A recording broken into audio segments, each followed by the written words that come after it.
Chairman, I've had confirmation that the live stream is starting. Thank you very much, and good morning, everybody. Welcome to this virtual meeting of the Central Sub-Area Committee. Before consideration of today's business, I will outline the protocols for the meeting. Today's meeting is being live streamed to the public via Microsoft Teams and is also being recorded. When members are speaking, they may choose to use their video.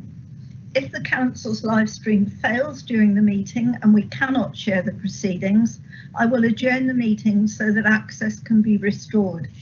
If the issue can't be resolved, I'll halt the meeting and the remaining business will be concluded at a future date. If a member experiences a technical issue, I will adjourn for a short period to try to re-establish their connection. As I call members to speak, I will remind you to switch on your microphone. If for some reason you cannot be heard, the Democratic officer will advise you. The votes will be taken verbally by roll call and the result announced by the Democratic Services Officer. Members must be present for the duration of the discussion on each planning application in order to be able to vote. We have public speakers at the meeting today and they will be joining the meeting by telephone. Where a member has declared a non-registerable interest, a disclosable pecuniary interest, or an interest by virtue of any trade union membership in a matter, they must leave the virtual meeting. Their departure will be confirmed and they'll be invited to rejoin the meeting at the appropriate time. To confirm the procedure for today's meeting is that members of the committee who wish to speak on an item should indicate by using the X in the chat box. Before we start today's business, I will ask the Democratic Services Officer to ask the committee members to confirm they are present and state their electoral division. Thank you. Thank you, Chairman. I'll now call your name. Please confirm your name and electoral division member. Councillor Batters. Oh, sorry, beg your pardon. Chris Batters, Llanivet Blisland Ward.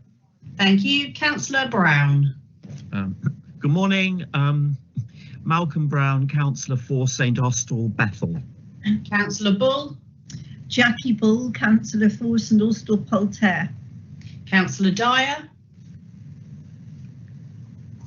I think you're on mute. Councillor Dyer, you're on mute. Thank you. Is that better? That's better. I'm John Dyer and I'm Chasewater, Kenwyn and the great metropolis of Baldew, if anybody knows of it. Thank you. Councillor Greenslade. Good morning, Fred Greenslade, St Dennis and Nanpin Division. Councillor Jewell. Councillor Alan Jewell, Falmouth Boslowick. Councillor Kenny. Good morning, Joanna Kenny, Councillor for Newquay Pentire. Thank you. Councillor Martin. Good morning, John Martin, Councillor for Helston South.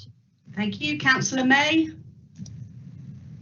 Councillor May, Penryn West. Thank you. Councillor Mould.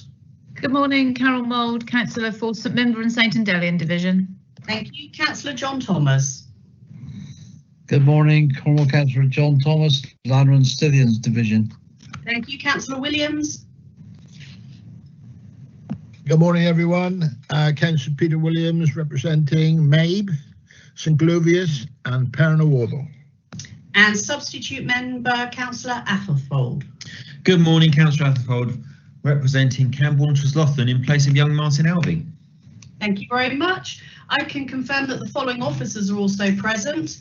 Matthew Stevenson, Development Management Group Leader, Gavin Smith, Development Management Group Leader, Ben Kerno, Legal Officer, Jeremy Content, Principal Development Officer, Mark Ball, Principal Development Officer, Gemma Dunn, Principal Development Officer, Ellie Jolliffe, Development Officer, Samuel Fuller, Development Officer, Nikki Mannell, Affordable Housing Officer, Robin Watson, Highways Officer, myself, Emma Code, Democratic Officer, and today's meeting producer is Rowena Brebner. Thank you, Chairman. Thank you very much. Agenda item 1, do we have any apologies, please? Thank you, Chairman. I have apologies today from Councillor Alvey and attending as the substitute is Councillor Atherfold, and I also have apologies from Councillor Tudor. Thank you, and welcome Councillor Atherfold. Nice to have you with us. Agenda item 2, declarations of interest. Are there any declarations of interest, please? No. Then we move straight on to agenda item 3, minutes of the meeting held on the 14th of December, which you have all had. Are there any comments for accuracy? If not, please can I have a proposer? Yes, ma'am. Councillor Dyer, thank you. So proposed by Councillor Dyer. Can I have a second? Second, please. Greenslade. Thank you, Councillor Greenslade. Emma, do you wish to take a roll call of the vote? Yes, Chairman, I'll take an alphabetical roll call. Could you please confirm whether you're for, against or abstaining? Councillor Atherfold. Abstain. Councillor Batters. Councillor Batters. I think you're on mute. Councillor Batters, can you hear me? I'll come back. Councillor Brown. 4. Councillor Bull. 4. Councillor Dyer. 4. Councillor Greenslade. 4. Councillor Jewell. 4. Councillor Kenny. 4. Councillor Martin. Abstain. Councillor May. 4. Councillor Mould. 4. Councillor Thomas. Abstain. Councillor Williams. 4. Councillor Batters, can you hear me? Well, you've got a majority anyway. Yeah. Okay, Chairman, I can confirm they have been approved by a majority vote. Thank you very much, Emma. Now, I'm hoping to get through 2 applications before we have a comfort break and 3 before lunch. So we move straight on to the applications. Agenda item 4, and it's 4.1, PA20 04922, Mr. Dean Scanselbury, land west of Trethurth Manor, Laddock, Cornwall, proposed residential development comprising a cross-subsidy scheme for 28 dwellings, 17 affordable estate roads, open space and landscaping. This is one that we have already debated, is coming back to us. The case officer is Jeremy Content.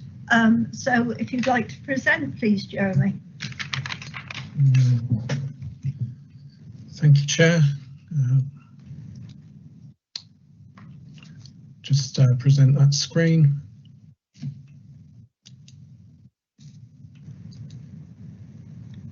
Can you see that, Madam Chair? Yes, we can. Thank you.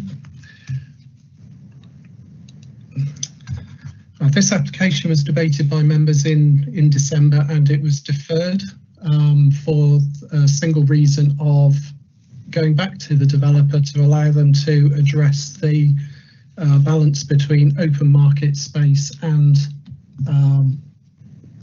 affordable housing land take. This they have done, and we now have a 50-50 land take, which is now compliant with policy. So the key issues remain the principle, scale of development, access, affordable housing need. I've added land take and section 106 obligations. Just to the east of the village of Laddock, and just to the north of that is an ongoing development which was granted consent in 2017.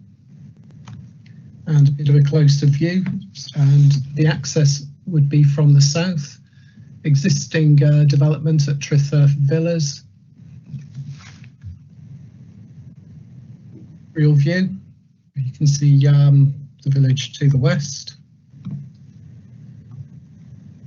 You'll cross the site towards the rear of Trethurth Villas.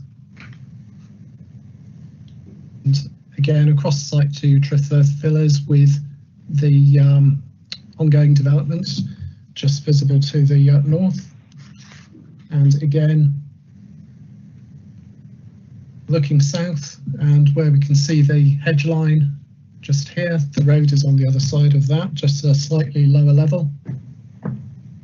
Looking back towards the access and along the country road from the access each direction. This one looks back towards the village.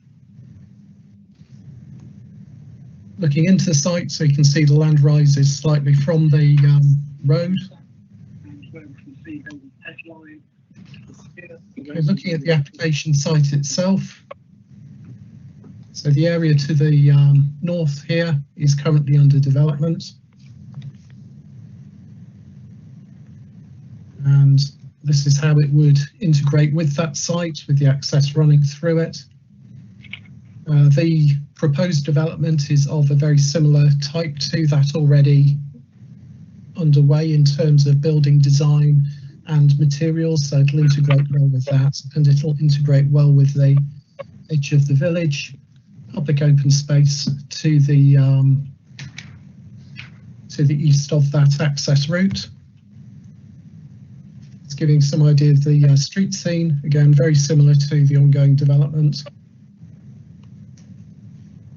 Again, one of the larger buildings, so there are flats as well. Typical forms utilising slate and render.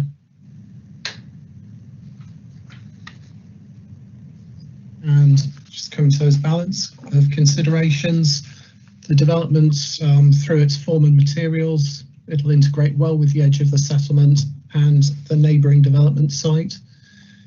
The scale of development is considered acceptable given the lack of landscape harm and the support for local services. The proposal contributes towards the need for bungalows and smaller affordable homes, which is seen as a positive of the scheme. Land take is 50% for the affordable homes, addressing that initial committee concern. And Highways has looked at this and they consider the access and traffic trip generation to be acceptable. Thank you, Madam Chairman. Thank you very much. We do have a resident speaking in objection this morning, and that's Dr. David James. Are you with us, Dr. James? I am, Madam Chair. Good, you can hear okay, and so I can. And we can hear you, I think. So, Dr. James, you have 3 minutes to put your case. You'll be told when 30 seconds remain. Thank you. Thank you, Madam Chair. This application has been brought back before the committee over one issue, trivial in comparison with many more significant objections. Residents of Trethurth strongly support the objections presented by the Parish Council concerning proportionality, land take, school capacity, GP services, better alternatives for affordable housing in the parish, and compliance with the current developer with plans for approval of Phase 1. But one issue concerns us more than any other, our safety. NPPF Policy 9, Clause 110, with which the local plan and housing supplementary should comply, states applications should give priority first to pedestrian and cycle movements both within the scheme and with neighbourhood areas, addressing the needs of people with disabilities and reduced mobility in relation to all modes of transport, and create spaces that are safe, secure and attractive, which minimise the scope for conflicts between pedestrians, cyclists and vehicles. There are no pavements at all on the C75 leading to the B3275, and conflicts between the pedestrians, cyclists and vehicles is inevitable. The extremely steep hill from Laddock Church to the B3275, inaccessible to many, including old or young, possibly disabled, opens via a narrow gap directly onto the B3275 with no pavement beyond. Highways mentions pedestrians only once, referencing being able to walk directly through the new estate to the school. The report concentrates on traffic movements, not once mentioning the total lack of infrastructure for pedestrians, cyclists or people with disabilities. The latter is particularly concerning, as disabled residents would only be able to access the centre of the village with all its facilities by car. How would older people, so favoured by the affordable housing team, be able to access these facilities without a car? And the cumulative effect of traffic from Phase 1, where most open market houses are not yet occupied, has not been considered. At the last meeting, one councillor commented that she did not like the development, but could see no reason to reject it. In our opinion, this committee has a binary choice with regards to NPPF Policy 9 and the local plan interpretation of it. Comply with it or contravene it. We would urge you to consider the consequences of contravening it, as you risk creating a precedent affirming that various aspects of Policy 9 need not apply in Cornwall. please consider the existing residents of Trethurth when you make your decision. Thank you. Thank you very much. Are there any concise questions for clarification, please?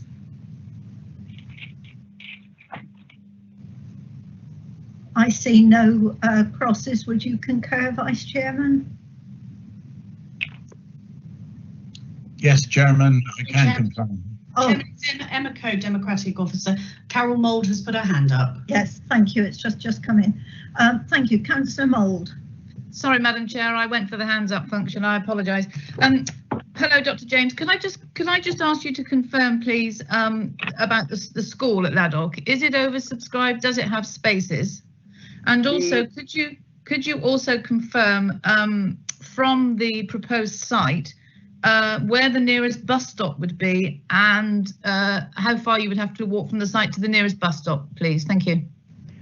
In answer to your first question, my understanding from the school headmaster is that the school is overfull and they have already been to the parish council. He has already been to the parish council to address this issue. The parish council will be able to tell you more about that. As far as the bus stop is concerned, you would have to walk either down the C75, which I've explained has got no pavement, down to the main part of the village, which is approximately, I would say, 250, 300 yards, or down the steep hill. Most residents will not climb up that hill, so if they were coming back to the village, that hill is too steep for most people. So they come on the C75, which has no pavement. So Lovely. That is our issue. Lovely. Thank you very much. Thank you very much, Dr. James. In that case, I see no further questions.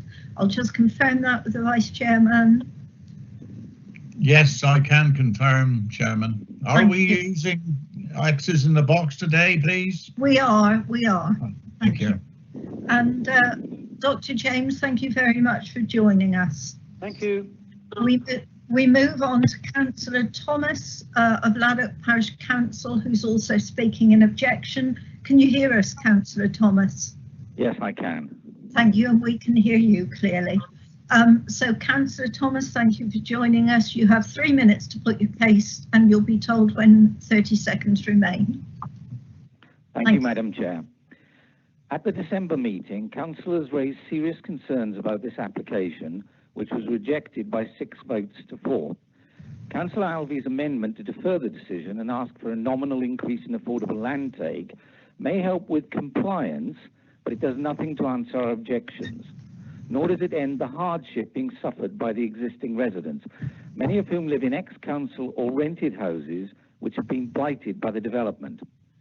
I'm asking you today to consider the full impact of the application on the community rather than the 1% increase in affordable land take, especially as the new proposal simply offsets a small part of the affordable shortfall in the current phase and still leaves the overall estate at around 36% affordable. At a recent site visit, the planning officer accepted that the development fell short against the Cornwall local plan requirements on scale, accessibility, and the availability of local infrastructure. But he said that he'd been persuaded to recommend it following support from the affordable housing and highways officers and the unusually rapid increase in reported housing need over the last year. The parish council then submitted a series of questions about those housing need figures, traffic movements, reported planning breaches, and the viability assessments. We've received no response and so assume that the answers would probably support our objection. It was suggested at the last meeting that the local objections were designed to reduce the availability of affordable houses in the parish. Nothing could be further from the truth. Quite apart from the Windmill Hill development awaiting consent, the parish council has been in active discussions on other local opportunities and is supportive of yet another affordable-led development of 35 houses, which will be presented to planning shortly. These alternative proposals benefit from better access and infrastructure and are nearer to what we regard as the housing need. We don't understand why planning officers support the expanding Trethurth development but ignore local expertise and the virtually unanimous opposition of the community, despite questionable recent efforts by the developer to generate support. This application simply puts more houses in the wrong location and brings huge disruption to the adjoining Trethurth community. 30 seconds remain. If you've read the comments of both dissatisfied new and long-standing residents asking for construction to stop as soon as possible, you'll realise this is not NIMBYism, but deep concern. We ask you to repeat your objection to the application. Thank you.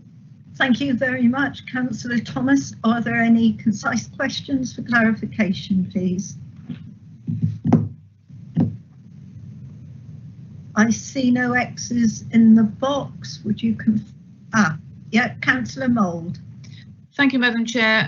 I would like just to ask the parish councillor about, again, my concern about the school. Could I please ask, is the school oversubscribed?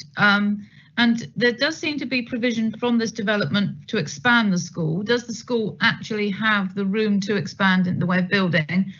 And thirdly, could you just please advise how far the Windmill Hill School, should that have to be used, how far is that away from this proposed development? Thank you.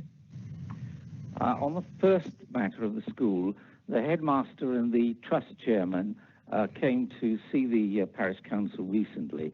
I think that technically the school is 97% full, but as you implied, there's a huge issue there with space. And in fact, one of the things the headmaster told us was that in-year applicants have had to be turned away this year already. The school has got an application before us to replace some of the mobile unit there, but it has to be the same size. There is a space constraint at the moment, a facilities restraint, so my understanding is that there's certainly not enough money to expand for extra pupils. As far as Windmill Hill is concerned, it's on the same side of Laddock, but it's just on the approaches to Grampound Road. So it would be around about, I think, probably about a mile away, but along the same road as the entrance to this development. Thank you very much. Thank you. Thank you. Thank you very much for joining us, Councillor Thomas. Thank you. We move on to now hear from Alice Maffey, who is the agent for the application speaking in support. Can you hear us, Ms. Maffey? Yes, can you hear me? Yes, we can. Thank you. So you have 3 minutes and you'll be told when 30 seconds remain. Thank you.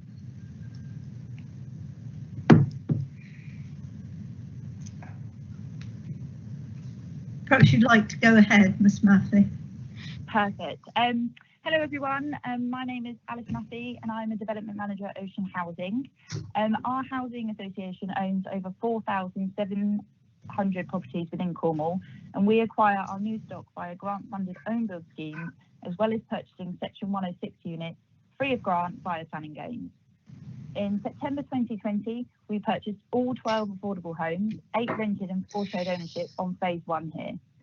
All of the rented properties went to primary applicants, and half of the shared ownership also went to primary applicants.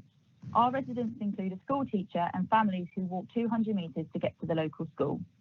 We have a register of interest of those who narrowly missed out on the shared ownership within phase 1 and have actively said they would like to purchase on phase 2. The parish's housing need figures, detailed on page 47 of the document pack, illustrate a clear demand for affordable housing. For us, this demand is further compounded by the rented units being immediately occupied after completion and all of our sales completing within 4 weeks. The open market sales have equally been as desirable and sales have been flying. The team at DSD has provided us with exceptional quality of units and provided features over and above our specification, which we seldom receive on affordable housing. Some of the units have included an integrated fridge freezer, dishwasher and large bifold doors. The quality and these added touches have allowed us to bring to the market a fantastic but still very affordable product which people are proud to call their home. The existing scheme truly looks and feels tenure blind and enables a mixed and sustainable community to grow within the village. Following on from the success of phase 1, we are fully supportive of the application and look forward to working with DSD, who will be providing great quality and much needed affordable homes within the village. DSD have involved Ocean from the inception of phase 2. They've taken on our views in terms of what we'd like to see and what we feel would work to achieve a sustainable community. For example, the inclusion of 4 one-bedroom homes, which reflects the housing needs but provides a more desirable and easier to manage product in comparison to flats. In addition, the provision of 1 and 2 bedroom bungalows allows for older persons' need in the parish to be met, as well as the potential for future adapted units to be created. DSC Design Team and Cornwall Council Housing Department have worked hard to ensure that the application has an equal land take that complies with policy and meets the housing needs and dwelling types for the area. 30 seconds remain. The council's viability requirements have also been addressed, and it now provides a 60-40 split in favour of affordable housing. This can be confirmed by Nikki Mantle, who I believe is here today. Thank you. Thank you very much. Do we have any questions for clarification, please? I see. Not at the moment, Chairman. No. Councillor Mould. Councillor Mould. Hello, good morning. Can you just confirm your previous the previous development?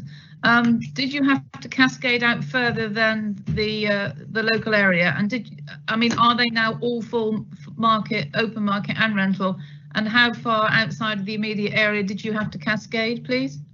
So for the rented properties, we did not cascade any of those. All 8 of those rented properties went to applicants who had a local connection to the parish of Laddock. In terms of shared ownership, 2 of those properties went to applicants from the Laddock parish, so that was not cascaded out. Only 2 shared ownership properties were cascaded out, and they actually went to a county connection because the secondary connection was actually quite small. It's just the neighbouring parishes of Laddock. Thank you very much. Thank you. I see no further questions for clarification. Can you confirm, please, Vice Chair? Yes, I agree with you, Chairman. Thank you. Then we move straight on to the divisional member, who's Councillor. Oh, I'm so sorry. I must thank you, Ms. Maffey, for attending. Thank you. Thank you very much. Now, Councillor Ethorne Gibbons, are you there? I am indeed, Madam Chairman. Good morning. Good morning. You'll be asked to sum up after 5 minutes, please, Councillor Ethorne Gibbons. So over to you, please. Thank you, Madam Chairman. I'll try and be briefer than that, and good morning to you again, and also members. I remain opposed to this development, and I will largely repeat what I said previously. Overall, in my view, the scale of the development is out of keeping in terms of the size of the village.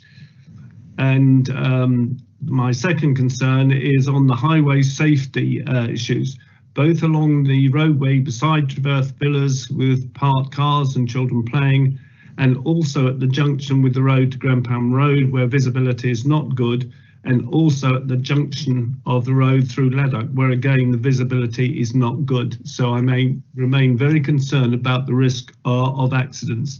Disappointingly, this seemed to be given limited weight by our highways people. My other concern remains the risk of further development in the land to the east of the proposed site. I do feel that in view of the discussions previously where the initial proposal seemed to be to refuse the thing only for it to be overturned when there was focus on this particular item. I do ask members to give weight to the original decision. The only other thing I would say is you've heard from both Dr. James and the Parish Council today. I think they have very strong reasons for objecting to this, and I ask members to give weight to what they've had to say.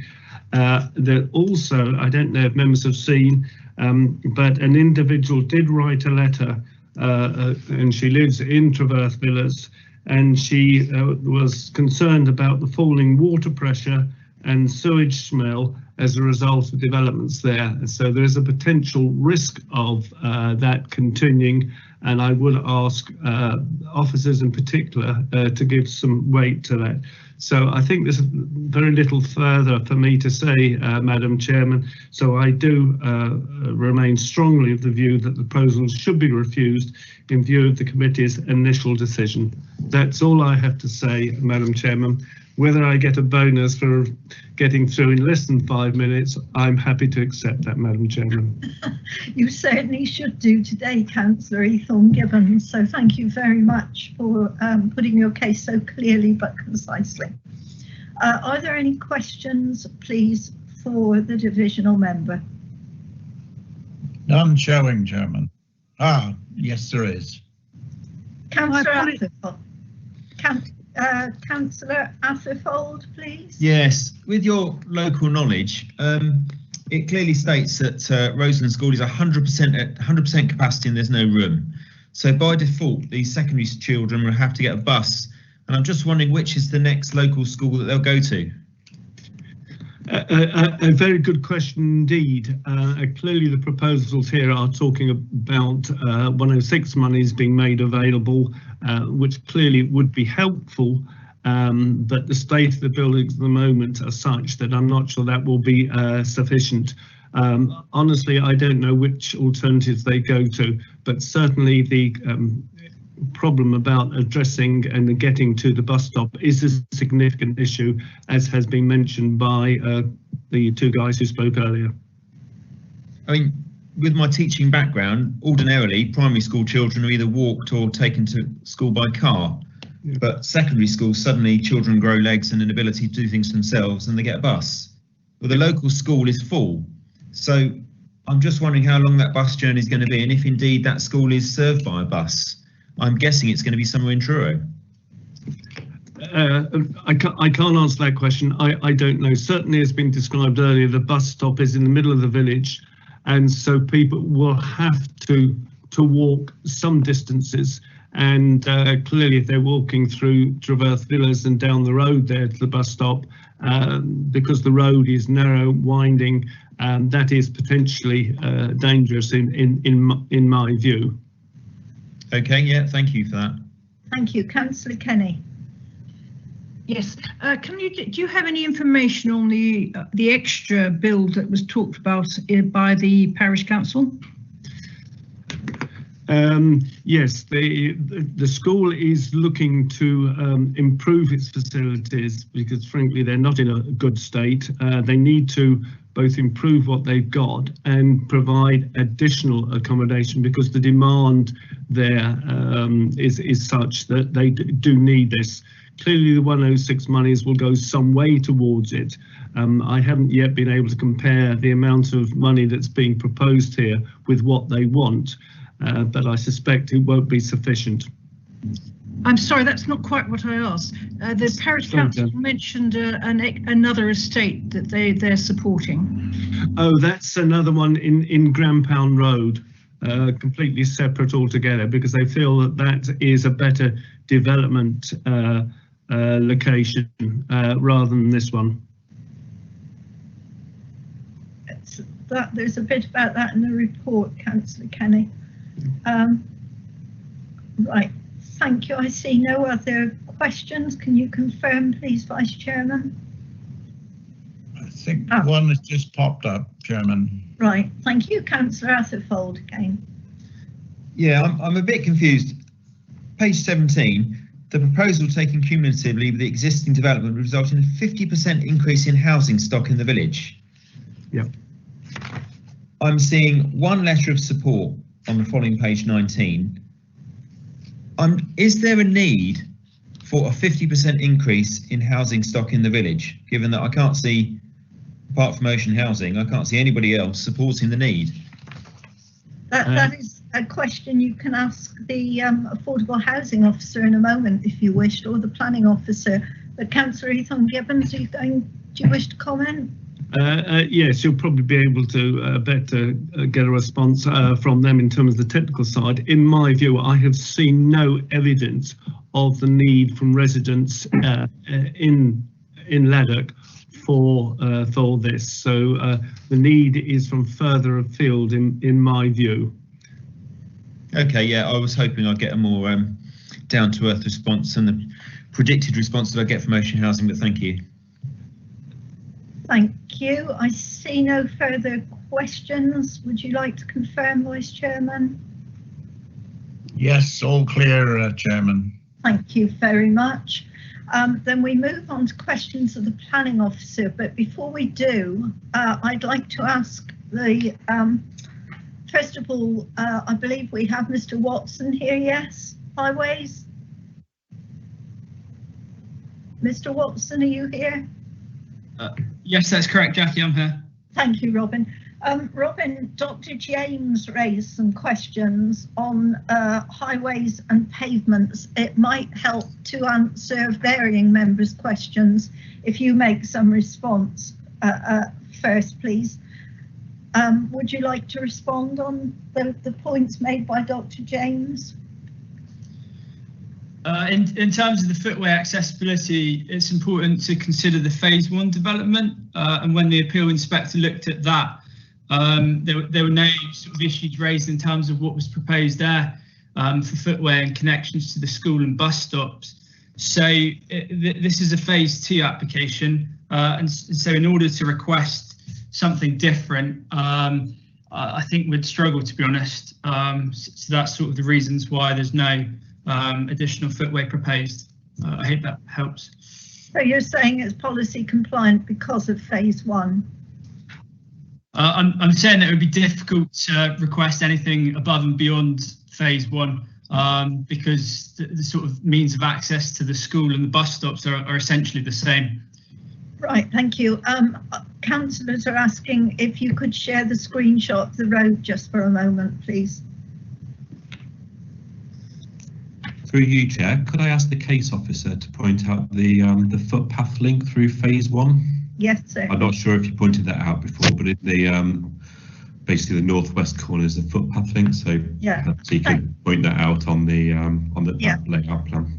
Thank you, Robin. I'm almost going on to questions.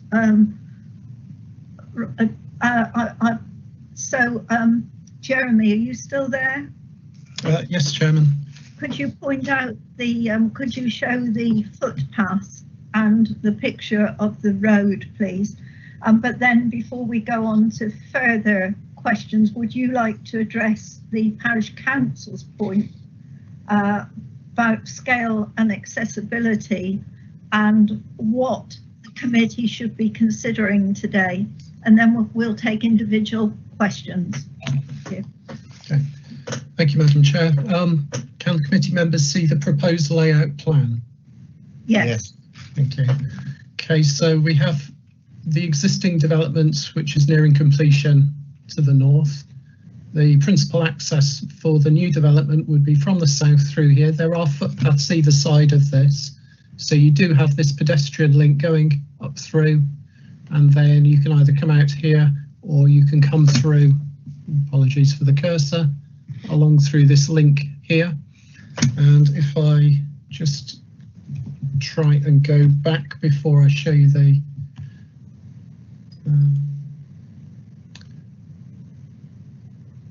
so I'll scoot through this.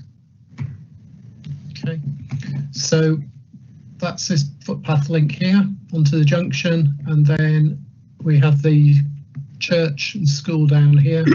It is vehicle access to about this point, and then it becomes pedestrian, which links then into the village. The alternative access down through the village is along this road, and as has been pointed out on a number of occasions, there are no footpaths there.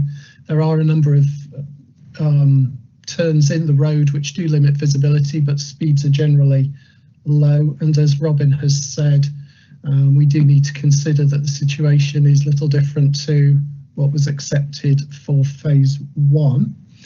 And Madam Chair, I'm just going to go back through the photographs of the right. So that's actually the section of road from the proposed southern access, looking heading out towards Grandpound Road, and that is it's just going down into the village. I'm afraid I don't have any more than that. for that side of the access for pedestrians or vehicles heading into the village. Does that, before I move on to scale, does that answer your points? It does, and then perhaps you could just briefly and concisely touch on policy 9 was raised, and I'm asking you to just give the committee some steer as to what are the subjective parts that they can consider on this. In terms of scale, yes, and it is set out in the report, and it is a key consideration of this application that it would increase in conjunction with the ongoing or nearing completion development, an additional 50% in the housing stock for Laddock. However, that then needs to be balanced against the driver for it, which is the drive for affordable housing, and that has been identified. And we then look at the viability. So we have 28 homes proposed, of which 17 are going to be affordable, which addresses quite nicely, if I might put it that way, the need, because it does provide for older people, it does provide flats, smaller dwellings, which is more tailored to the actual local need than I would normally see. So that does weigh quite strongly in favour of that. Also, as noted in the report, the landscape impact is quite limited. And in terms of Laddock itself, where affordable housing can reasonably be delivered, there are only 2 settlements with any level of services at all, and those are Laddock itself and Grandpound Road. So if we're looking at the way the Cornwall local plan is set out, it's looking at dispersed development and sharing those between the settlements.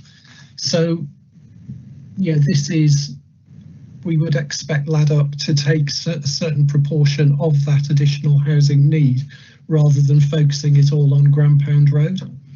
Thank you. So you're telling us that the committee can consider whether they believe it is the appropriate scale to the settlement, balanced against the need for affordable housing. Can I go on? Thanks. Can I go on to take questions for the planning officer, please, bearing in mind there's always also a highways officer and an affordable housing officer here. Who has questions, please? Councillor Mould. Thank you, Madam Chair. Could I please ask the highways officer, so looking at this picture we have now, coming out of this entrance to the site, how far in either direction does anybody have to walk to get to a bus stop?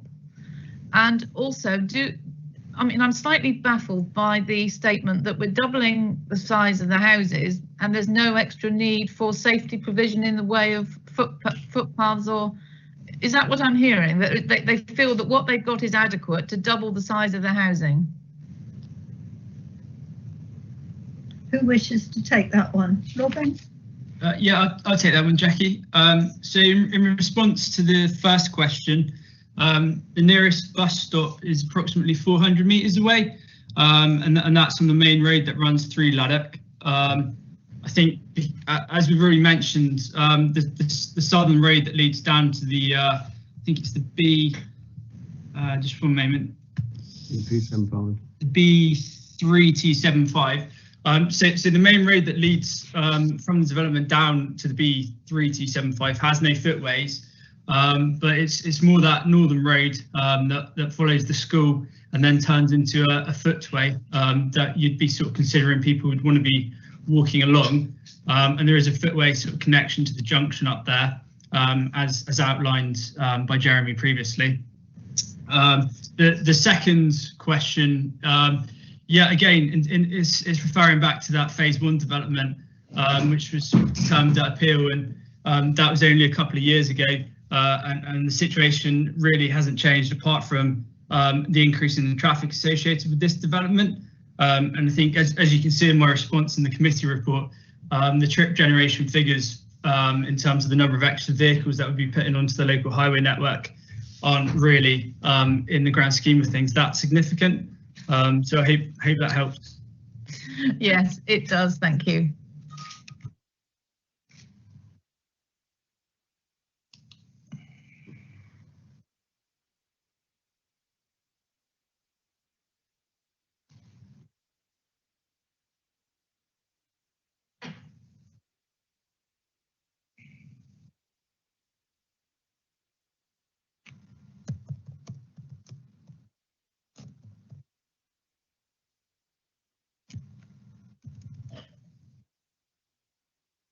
Are we still running? Sorry, are we still running? I hope so. We should be. I can just confirm.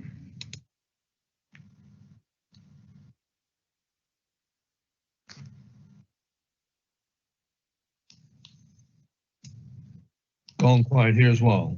Yeah, it's Emma Code. It looks like Councillor Bull has dropped out of the meeting temporarily. So we should just hold the meeting before we go any further to try and get her to connect again.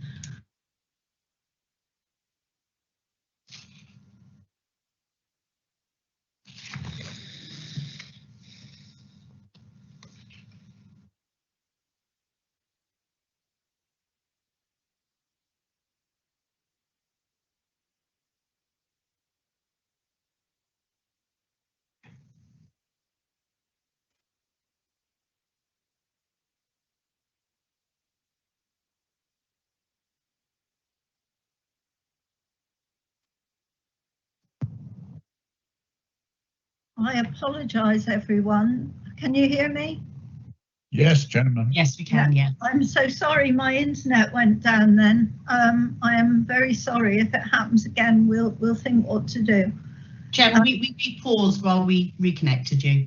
Thank you. Yes, Mr. Watson was speaking. Robin, had you finished answering the question? Hi, Jackie. Yeah, I think I'd finished. I'm not sure whether you dropped out before or after that point, but I'd finished my my response. Yeah, thank you. So that was Councillor Mould's question, yes? Yes, thank you, Madam Chair, and I was happy. Thank you. Thank you. Councillor Atherfold, you're next, please, and then Councillor Jewell. It's picking up from Councillor Mould's comments, which I'm supportive of, and it's to highways. I'm really confused because we've got a 50% increase in housing stock of the village. We've decided that people are walking considerable distance to the nearest bus stop. We've got a narrow country lane with no walking, pedestrian access walking. And yet highways are saying they haven't got I don't see any problem with this. We've got an increase in the number of bungalows for older people. Well, in my experience, the number of carers and Meals on Wheels and all the supportive services attending those bungalows is huge. So there's going to be an increase in traffic. I just don't see how highways can say they've got no objections to this. It just doesn't seem to stack up. Can they try and convince me otherwise? Thank you. Over to you, please, Robin. Yeah, again, I'm going to sound a bit like a broken record, but it's linking back to that phase 1 development and the fact that there was no objection in highways terms on that. In terms of the phase 1 development, you've got the access to the north. This phase 2 development links into that development with footways internally and also provides a southern access. So it really goes back to the principle of that phase 1 development and the fact that there was no highways objection there. And it would be difficult to raise an objection on this phase 2 development. It might be helpful if I bring up some of the figures in terms of the trip generation that we're expecting to see in relation to this development. And so that's the 28 units would generate 13 two-way trips in the AM peak. So that's between 8 and 9 o'clock in the morning and 16 two-way trips in the PM peak. So that's between the hours of 5 and 6 o'clock.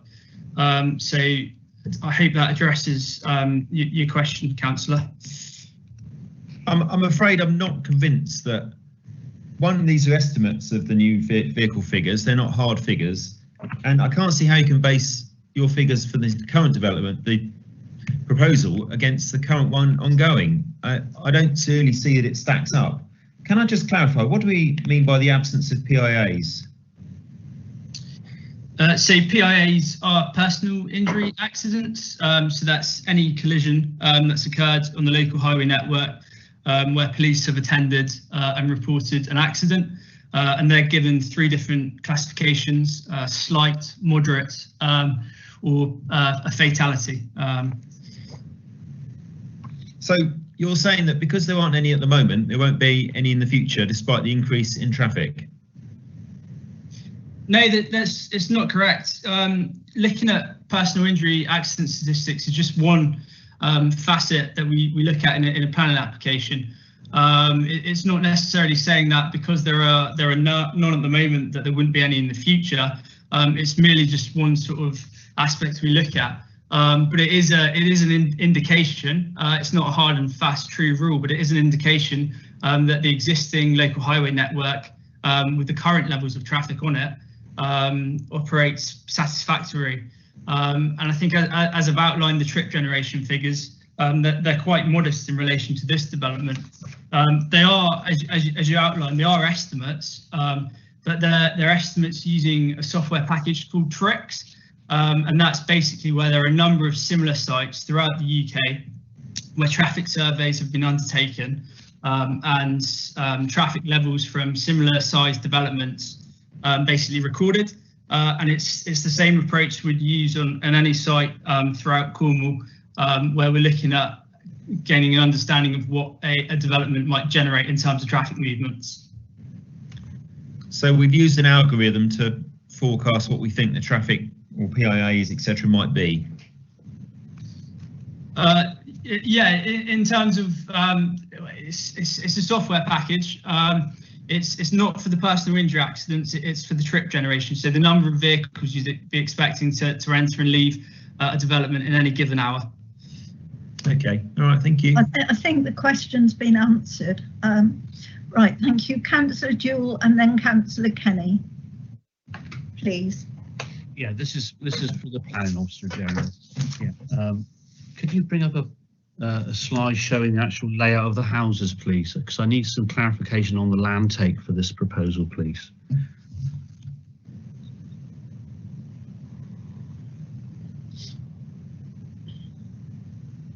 That's the one, yeah.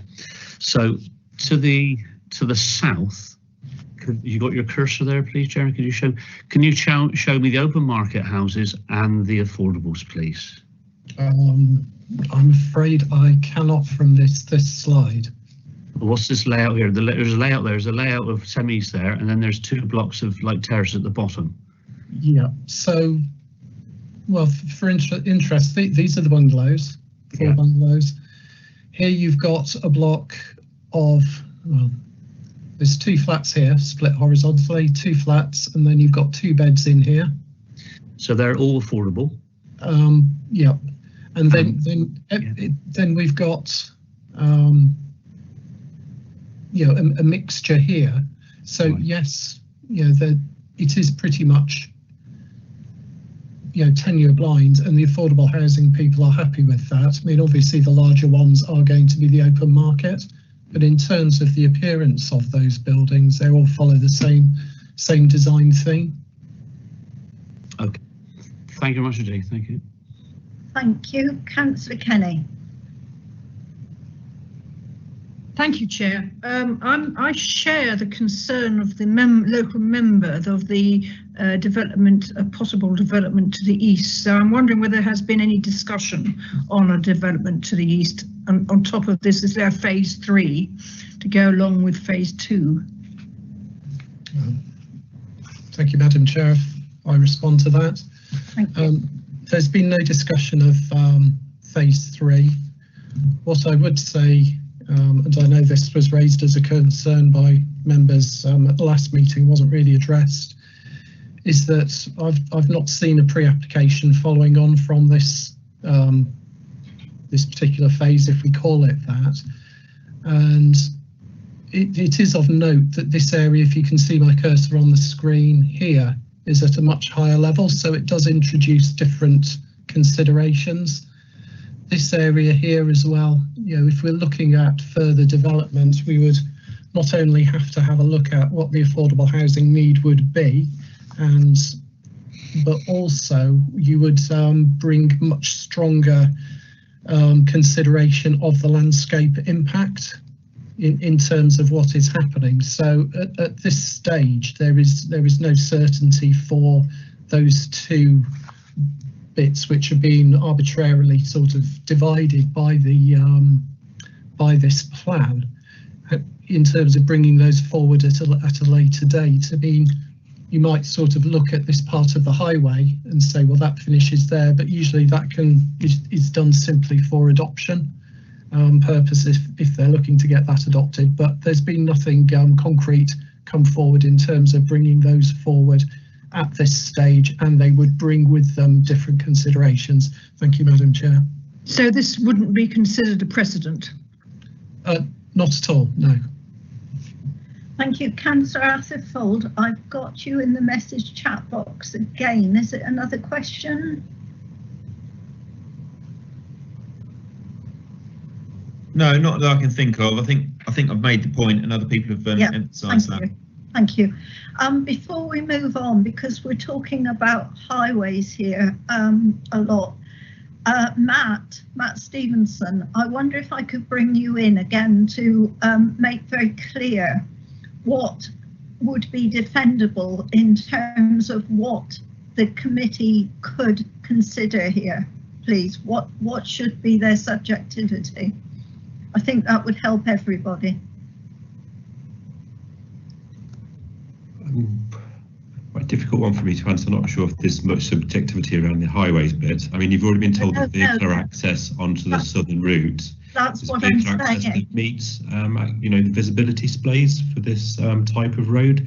So that's the vehicular access to the south. Can I stop you, Matt?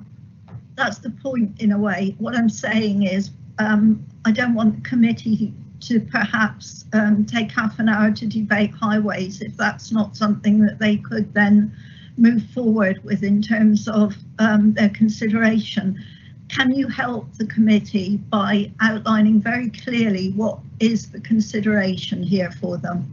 Yeah, sorry, that's what I was trying to do. The southern access is the vehicular access, and you've already been told that the visibility displays and the safety on that part of the road is fine for vehicular access. The pedestrian access is out through phase 1, and that's the desire line towards the school and towards the Laddock Valley in terms of getting to bus stops. So again, as for phase 1, that's also deemed accessible as a pedestrian access for phase 2. So for that reason, there's no highways objections to either the vehicular access to the south or the pedestrian access to the northeast. Thank you. No, so what part of this application can the committee consider, please? Where do they have some flexibility that is defendable? Would it be on appropriate scale to the settlement, for instance? Well, as the case officer's already pointed out in terms of policy 9, that does talk about scale of the development in terms of the character and appearance of the settlement itself. So you could look at that. I think 50% is somewhat not the correct figure to be looking at, because obviously phase 1's already been approved and is built. So really this is an additional 20% onto the settlement. If you're starting to look at the combined figure, that might be nearer to 50%, but whether that would really hold any water in appeal, I would strongly suggest you look at the scale of the proposal before you.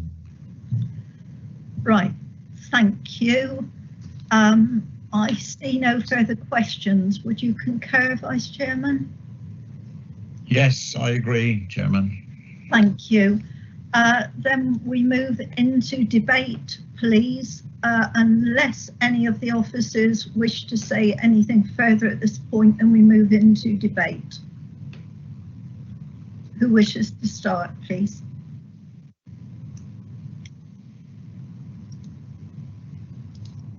And I've got Councillor Jewell first, please, and then Councillor Mould. Agreed. Hello, yes, thank you very much, Madam Chairman. Well, we've been here before. We had a meeting before Christmas, and all of us councillors are pretty well clued up on this applications. I do take into account that the councillor standing for Martin Alvey's had a bit of catching up to do, but if we carry on like this all day, we'll be here all day and night going through this. We know the issues of this site is quite clearly out of scale. It's a 50% increase because I believe on the appeal for the first application, it was only on highways, not the scale. So I think we can add these two together. And policy 9 is definitely contrary to the local plan. A 50% increase in households is not appropriate for this development. Secondly, it states that it should take into account the sustainability of the settlement, the services and facilities, and I will argue quite strongly that this has not got the services, the infrastructure is not in place, and it cannot be met in this village. The parish have highlighted an alternative proposal at Grandpound, which I think is better placed for services, and I think it's just a step too far. It's completely alter the village itself, and I've got no hesitation in proposing to object to this and set refusal on those grounds. Thank you very much, Councillor Jewell. So you're proposing refusal on elements of out of scale and lack of infrastructure and services. I don't think we bring highways in, but like some councillors have mentioned before, until the houses are there, you aren't going to get these incidents, but you are going to have these incidents. But that's the way it is. But I don't think we can tie in the highways at all. Thank you. Do I have a seconder for that, please? Yes, you do, Madam Chair. Is that Councillor Mould? Yes, it is. Thank you. Right. Thank you, Councillor Mould. Would you like to speak? Yes, thank you very much. I'm happy to second Councillor Jewell's proposal. I do absolutely agree with everything he said, so I won't repeat it. But having said that, I do actually think that the connectivity given through the highway scheme here just does not work. I really do not think we can expect people to walk on a non-lit, no footway for no matter how long to get to a bus stop. I think that's really not so. In addition to Councillor Jewell, it would be the highways connectivity to this site and how we actually can double the size of something and not improve the safe footway and access is beyond me. So happy to second, Madam Chair, and policy 9 would be my starting point. Thank you. Policy 9, right, thank you. I will go on with the debate for a moment. Councillor Atherfold, you're next. Yeah, Councillor Jewell and Mould have summed it up. Although I'm playing catch up, it's fairly plain what's happening here. And the concerns mount on top of each other. By their own admission, there are not enough places in the local school. We don't know where secondary school students will go. We think they'll probably go to Pen Air, from my knowledge, and they'll have to get the bus, but they'll walk along an unlit road with only passing places and no footway to get the bus. I just fail to see that highways have convinced me otherwise, that this isn't something that should be thrown out at the earliest opportunity. Thank you. Is there anyone else who wants to say anything in debate? Thank you, Councillor Kenny. Thank you, Chair. I will say that where a committee has attempted to object in opposition to what the highways say, the appeal inspector will immediately say, your expert says X, you can't say Y, so you can't introduce highways, however much we might think is done. My concern is the two together is a very big increase on the original village, but we're being told that we only can look at the second half. So I think I'll repeat what I said last time. I really don't like this one, but I don't think we have the planning reasons to object to it. Thank you, Councillor Kenny. Councillor Thomas, you're next, please. Yes, Madam Chairman, I was only going to second Councillor Jewell's proposal. Agree entirely with everything Ian Carroll, Councillor Mould has said. I won't go any further, Madam Chairman, only to say that I'll support his motion for refusal on this one. Thank you very much, Councillor Thomas. I see no other indication for debate. Agreed. Thank you very much, Vice Chairman. Chairman, it's Emma Coe, Democratic Officer. Councillor Dyer has his hand raised. Oh, sorry, Councillor Dyer, do come in. Councillor Dyer. Yeah. Can you hear me now? Yes, we can. Wonderful. Clear. I have confusion with that microphone symbol. The point that I wish to raise, ma'am, perhaps we should be looking at it from a slightly different angle in the method of where are these people in these 28 8 houses going to be employed? And knowing quite a bit about Laddock, it's not a site of considerable employment. So I'm assuming that many of these people, and of course it could be 2 per household, which would give you 56 people, would have to jump in their car and drive to St Austell or Truro for employment. And we want, as a society, to reduce journeys by car to get to and from employment. That's a big part of the problem around Truro, is the commuter system clogging up all the roads. So my concerns are, where are these people going to be employed, and do we need to put them in Laddock? And like other speakers, ma'am, I think not. Right, thank you very much, Councillor Dyer. I see no other indication. Can you confirm, please, Vice Chairman?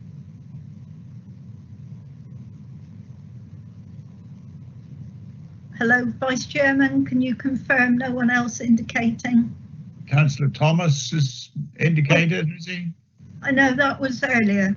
Okay. Yeah. No, lovely, That's thank clear you. then.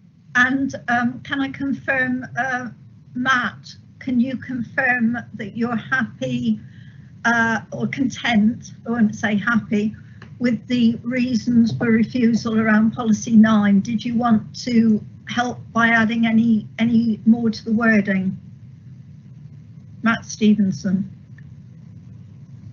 No, from what I understood from the proposer, they mentioned policy 9, and they said that basically it would be contrary to policy 9 because the scale would be out of proportion when taken into account with phase 1 to the scale of the settlement in which it's based. And they talked about infrastructure and services too. Yeah, that's right. Yeah, so you're content. Right. Yeah, yes, you're content with that. Yeah, so I mean, policy 9 doesn't really relate to policies and services. It's more about scale. So the policy 9 doesn't really go into that because it's an exception sites policy, so it doesn't really go into sustainability. No, but a separate point that was made was infrastructure and services. Yeah, that would really have to come through a different policy because, as I say, policy 9 doesn't talk about sustainability. You probably have to include policy 2. Policy 2, right. Okay, thank you. I'll go back to the proposer in a minute, but I see the Vice Chairman's just indicated. Thank you, Matt. Councillor Greenslade. Yes, thank you, Chairman. Very briefly, I realise that Highways are saying they're quite happy with it and that there have been no personal injuries or anything like that. But I fail to see how it can be deemed to be safe when we're putting a 2-phase development on the same roads that have always been there. So therefore, it seems to me that the possible risk to children, old people, pedestrians will increase 2- or 3-fold. So that's just the point I wanted to make. So therefore, I'm not too keen on this application for that reason. Thank you. And I'm hoping that a note will have been taken from those who are seeking to carry out development there about lack of pavement, etc. Right, thank you. Chairman, sorry, Chairman, it's Ben Cono from Legal. If I could just pop in, I've been listening to the debate, particularly about the highways, and I just wanted to stress. I mean, Councillor Kenny, I think, has expressed it quite eloquently. She is correct. There's no way that we could defend a highways refusal when your highways officer, our expert at an appeal, is clearly stating that highways reasons are acceptable. And this is actually a point that we discussed at the last West meeting as well. I know members feel very strongly about highways reasons for refusal sometimes, but we cannot go against the officer. And I can give you examples of where we've tried and failed terribly. The costs associated, if nothing else, should steer us away from that. So very, very much stick to your scale of development. That could be subjective, couldn't it? As Matt said, and policy 9. Yeah. But that's why we must steer away from those reasons. And I can understand members' comments, but ultimately, Mr. Watson is your highways expert. He would be my witness. We would have to go out and get a professional witness. It would be a complete overturn, wouldn't it? So yeah, we need to steer away from that. That's really helpful, Ben. I was just making the point that I hope people are listening. Yeah, absolutely. I've just heard a few. I wanted us to steer away from highways. Thank you. But that's really helpful and clear advice. Thank you. Councillor Mould has come back now. Councillor Mould. Thank you, Madam Chair. I absolutely hear what Ben is saying, and I absolutely understand where he's coming from. But I think we also must bear in mind the frustration that we all feel that these are national guidelines we work to, and I do not want to be the person that sees these children walking up this unpavemented road. So for me, if we can skirt around the highways and we're not allowed to say we don't like it, go against the highways officer, this for me is all about the sustainability of this development. So I would hope that we could tie those concerns in around the sustainability and connectivity, with this development. Thank you. Yeah, and look, we really need to get to the vote here. We are now discussing the highways. We're discussing the highways further when we know that is not if you'll pardon the pun, a road we can go down. Councillor Atherfold, is it a quick one? It's a concern really, because we're now being directed on the basis of cost in light of Ben's comments, and as I understand it, that isn't one of the criteria we should be looking at under. No, okay, Councillor Atherfold, but we have a proposal. We have a proposal. Councillor Jewell, can I come back to you? Chairman, if I could just intervene on that, I very much disagree. I think costs, we should be looking at this. It's a strategic point, isn't it? Very much so. We should be looking at costs, and that would be something that would be very much, Hayley Jules and Louise Wood would very much be encouraging us to do that. I think in my career, if you like, initially we wouldn't have looked at costs, and it was very much a no-go. We couldn't mention appeals at committee. I would get looks across the room, but very much that is something that we do now, Councillor Atherfold, because we're looking ahead, aren't we? And we're thinking strategically as well, and we're thinking about our best reasons now, because we can talk about appeals, and we can absolutely say if we go down the highways route now, there will be cost implications. Therefore, look for your best reasons, and your best reason if you want to refuse is very much policy 9. So just stick to that. Yeah, we're there, Ben.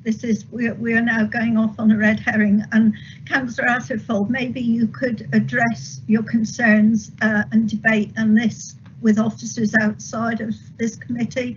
I don't think I can actually. I think I might need to take. Is there a legal officer sitting on the committee listening to this? That is Ben Kerno, who was just speaking. That is our legal I don't officer. see anywhere in any of the blurb I've been given for the last 4 years where cost should direct us in terms of what an appeal would cost us on the decision we make sitting here. And if that is going to be the case, that puts a whole new slant on things. No, absolutely is a consideration, Councillor Atherfold.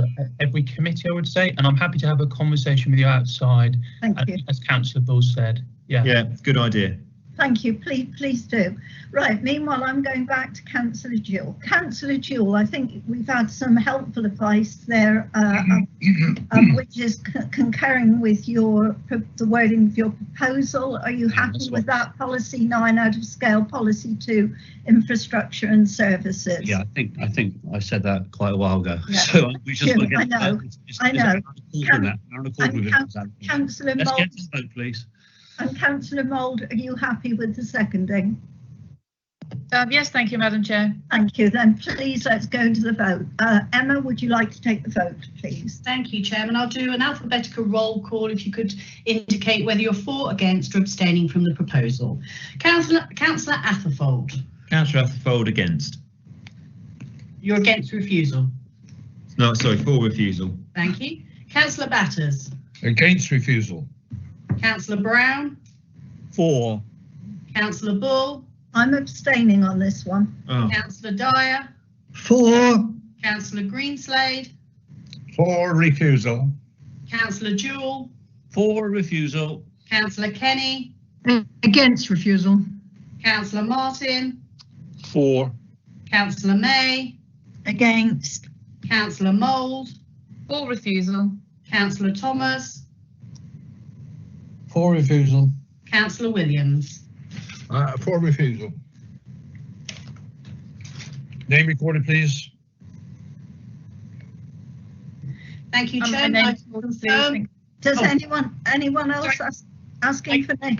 Can I just announce the result first? Yes. The motion to refuse has been carried by 9 votes in favour, with 3 against and 1 abstention. And Councillor Batters and Councillor Mould. would And like to Councillor name. Kenny. Okay. Thank you very much. Right. We're running sort of 15 minutes longer than expected, but Yes. is everyone okay to go on to the next Yes, item? please. Yeah. Right. Okay, agenda item 4.2, PA 20-04042, Mr. Paul Smith, 22 North Parade, Falmouth. Demolition of 1 house, construction of 5 apartments and 2 houses with associated parking and landscape space. The case officer is Mark Ball. Over to you, please, Mark. Thank you, Chair.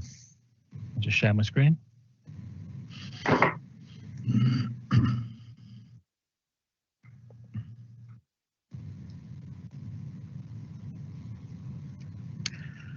Hopefully you can see that now. Yeah, we can. Thank you. Okay, thank you. This application seeks full planning permission for the demolition of an existing dwelling and the construction of 5 apartments and 2 houses with associated parking and landscaped amenity space at 22 North Parade in Falmouth. The key issues that need to be addressed in the consideration of this application are suitability of the site for residential development, impact on the character of the area, potential impacts on neighbours, highway and parking issues, flood risk and surface water drainage, ecology, mineral safeguarding issues, and potential impacts on the European protected site. The application site is situated on the northern edge of Falmouth and is in the existing urban area of the town. You can see it edged in red there.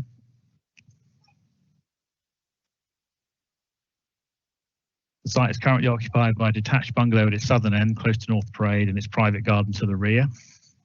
There's the bungalow, and there's the garden to the rear.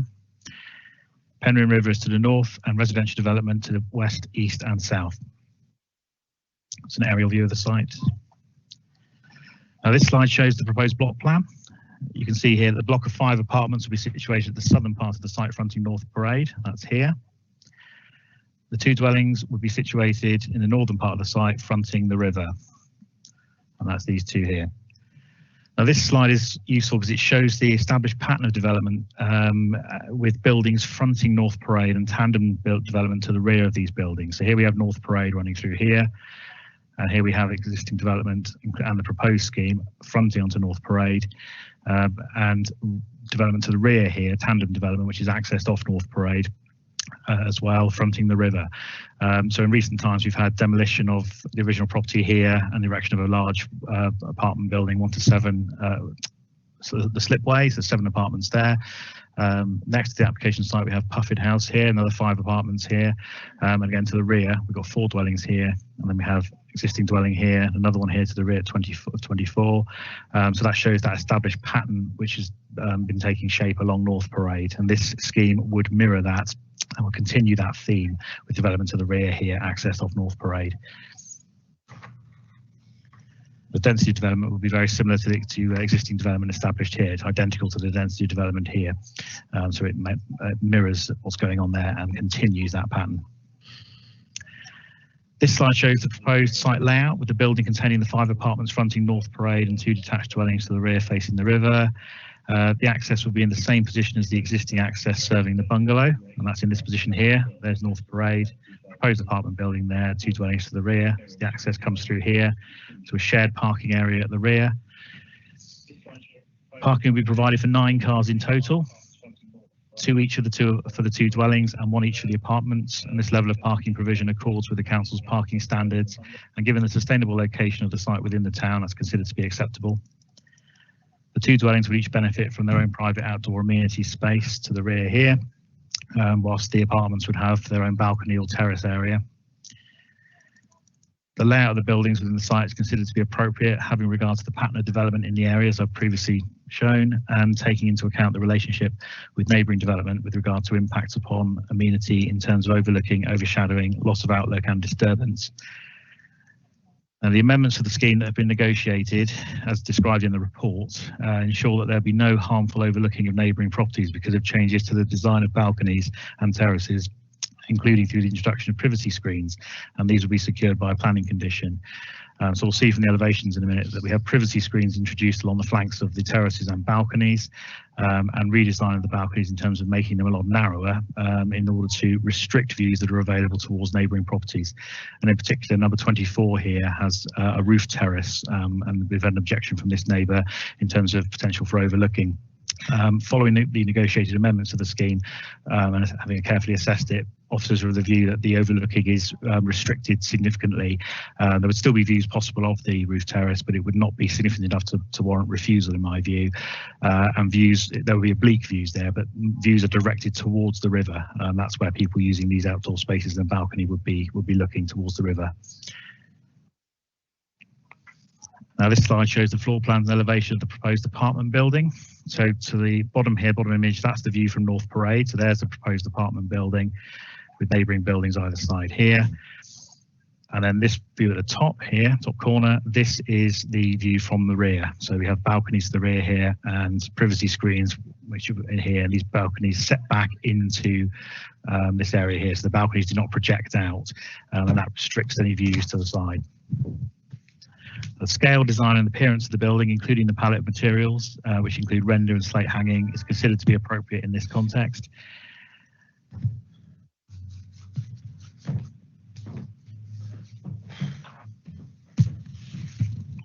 Now, this on the next slide show the floor plans and elevations of the proposed detached houses. So we can have here, this is house type 1 and house type 2, and here they are, adjacent development number 20A North Parade here and 24A North Parade here. So they sit in between those two buildings there. This is the view from the river, I should say.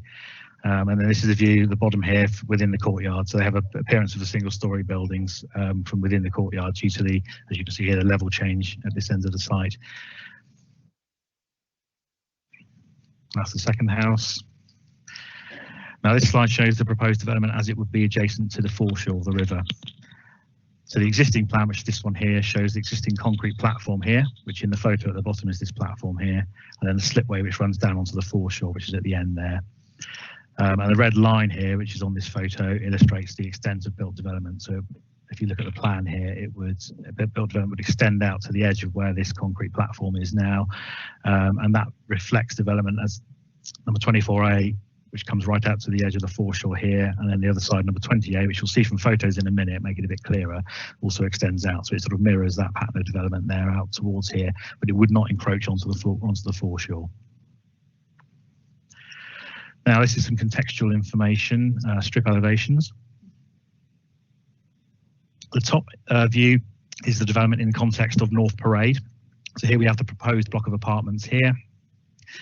We have the Puffin House here on which is number 20, was number 20 North Parade. And then we have the bungalow number 24 North Parade as it is at the moment. And it's important to point out here that number 24 had permission for a 3-storey dwelling, and that's this red hatching here. So it shows that we've accepted the principle in the past of demolition of this bungalow and erection of a taller building here, which is just slightly lower than the proposed building here. And similarly, this building is only slightly taller, about 300 mil taller than the ridge of the Puffin House here. And of course, we have the slipway, which is further up, number 18, and that is much larger development, and it shows the context of development and how that's changed over time along here. But the acceptance very much is the redevelopment of properties along here with larger, more dense developments. And the bottom image shows the view from the river. We have the proposal here, the 2 dwellings, with number 24A here, number 20A here, and then the dwellings to the rear of the slipway here. So again, pattern of development along here is development along the waterfront, and this development sits here in that context. And these have pitched roofs, where existing development along here has flat roofs. However, this is considered to be quite evocative of waterside development, having sort of gables facing onto the waterfront, and it's a nice change from the sort of flat roofs that are appearing along here. But the design and appearance is considered to be appropriate in that context.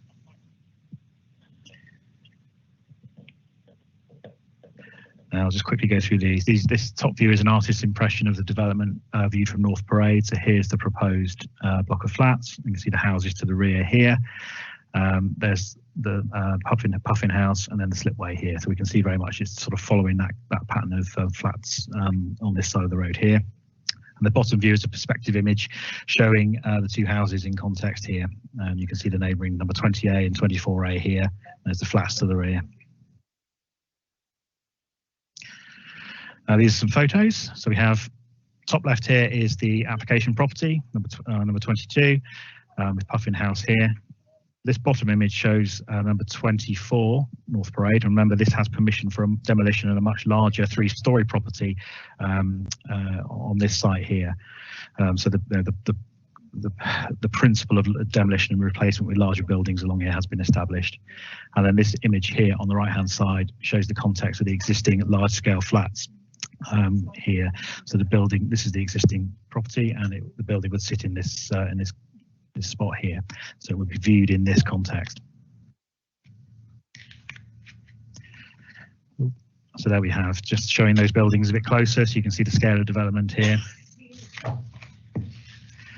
Now, these photos are taken from within the site, from the rear garden, looking back. So we have the application property here, and here. So here we have Puffin House, and here we have the slipway, and we can see here there are balconies on the rear of these properties here. So the principle of this approach to large-scale development with balconies on the rear here facing the river has been established, and the proposed development here would mirror that approach, but with the caveat that those balconies have been designed in a way to minimise potential views of neighbours into neighbouring properties. And the bottom image here shows number 24 as it is, and again this has permission for demolition with a larger building on here. And then we have here, this is the bottom end of the garden adjacent to the river. The top image shows number 28 North Parade here. This property, this neighbour did object on the grounds of impact on their property from loss of light to these side windows. The proposed development will be built in the dwellings at the bottom of the site will be built in this position here, so there would be some impact on these windows. However, the rear elevation, perhaps I should call it the front elevation facing the river of number 20 is floor to ceiling windows for its entire length. So it's very well lit from natural light anyway. So there would be some loss of light to these side windows, but because of the redesign where we've negotiated lower buildings here, and it reduces any potential impact on it to a degree that we consider as acceptable. So no main living areas would be adversely impacted by the proposed development here. And the bottom image shows a view looking in the opposite direction towards number 24A, and this is the roof terrace number 24A here behind this fence, steps accessing it from here. So this neighbour has objected because of impacts on their property in terms of overlooking. However, as I say, with the redesign of the balconies that we've achieved through negotiation and the privacy screens, we consider that any potential views will be oblique views, and then they're sufficiently distant from this property that it would not result in adverse impacts. Final photos just show the foreshore. So we can see here number 28 North Parade at the top, which comes right out towards the edge of the foreshore here. And in the opposite direction, number 24 here, which comes right out to the foreshore here. So the proposed development will be along this line here. And that would extend development out to the edge of the foreshore, but it would not encroach onto the foreshore. So that's considered to be appropriate in terms of the pattern of development. And the issue of flood risk has been considered through the floor levels of the buildings and the way the building's been designed. So there's no adverse impact there. And the drainage officer is content that that would work in terms of flood risk. So, balance considerations. You'll note from the update sheet firstly that one additional objection has been received, but it doesn't raise any new issues. The proposed development would provide some benefits in terms of contributing to housing supply, supporting local services and economic benefits from the construction phase. The site is considered to be suitably located within the main town of Falmouth with an acceptable walking distance of a range of facilities and services, and the proposal would comply with the general policy requirements that support new residential development in sustainable locations. Following the receipt of the negotiated amendments to the scheme, the layout, scale, design, appearance and landscaping of the proposed development is considered to be acceptable and will not result in adverse impacts upon the character of the area or material adverse impacts upon the amenities of nearby residents. The proposed means of access and parking and turning provisions is considered to be acceptable and will not result in adverse impacts upon the local highway network or upon highway safety. The development will be appropriate in terms of flood risk and surface water drainage issues. There'll be no conflict with mineral safeguarding policies. The proposed development is considered to accord with the policies of the development plan and advice contained with the NPPF. And we note the support from the Town Council in terms of the design, and there were no other material considerations that indicate the permission should be refused. So the recommendation is to approve planning permission subject to conditions as set out in the main report. Thank you, Chair. Thank you very much, Mark. We do have a member of the public who wishes to speak in objection, Dr. John Hislop. Can you hear us, Dr. Hislop? Chairman, it's Rowena Brevner, meeting producer. Dr. Hislop will need to press *6 to unmute his telephone. Hello, Dr. Hislop. Yeah, can you hear us all right? Yeah, I can. Unfortunately, there's a time delay between the Zoom call and this one. Yes. So I'm going to have to mute the actual one. So one moment while I do that. Thank you. Chairman, can Dr. Hislop please mute the background to his Teams on his laptop? I think that's what he's just doing, Rowena. Yeah, I've done that now. Thank Smashing. You. Okay, Dr. Hislop, thank you for joining us. You have 3 minutes to put your case and you'll be told when 30 seconds remain. Thank you. Good. Well, look, thank you for letting me speak on behalf of the local community in Falmouth along North Parade. I have every confidence that my representation will be heard. The current applicant represented himself against his neighbour at number 20 until such time as the plans were diminished in height, proximity and profile. So, friends, Cornishmen and countrymen, I come to bury this proposal, not to praise it. In contrast to the prior measured application with green space, this is no beacon project. It's excessive, over-tight and very poor on outside green space or practical parking. And I do mean practical parking. It's overbearing at 3 stories on the roadside, and at the back the 3-story houses are out of character, with apex roofs protruding above the flat-roofed neighbours, restricting the views all about. Can I refer the committee to the applicant's latest overlooking diagrams? I've asked Mark to put these up. These help demonstrate the staggering size at 3 stories over my garage extending to the mid-garden. This looks like Trump's Texas border fence bearing over my little Mexico shack with loss of privacy. The overlooking sectors, as drawn, are unrealistic and short-sighted. There is artistry in the presentation, particularly at the front elevation, which is completely unrealistic. Made to appear technical, I think they mislead. I've been unconsulted by the applicant and I feel bullied by Big Brother Trump Tower next door, being overshadowed, overlooked by this overambitious, overbearing, overdevelopment. I trust you appreciate its overdevelopment. I'm concerned that any inmates on this holiday estate have minute amenity space, have inadequate car parking, and impossible turning into their parking spaces. There's barely a car's length to turn in, thus forcing them to park on the road, as already happens with 2 Eastern holiday flat developments, which Mark just referred to. Even during lockdown, there's been spillover along North Parade from these sites. The strip elevations, if Mark could put them up, as requested, with the disingenuous red profile over my property, seek to mislead. The artistry of the West Midlands architect extends to other artistic impressions, which both set aside my property.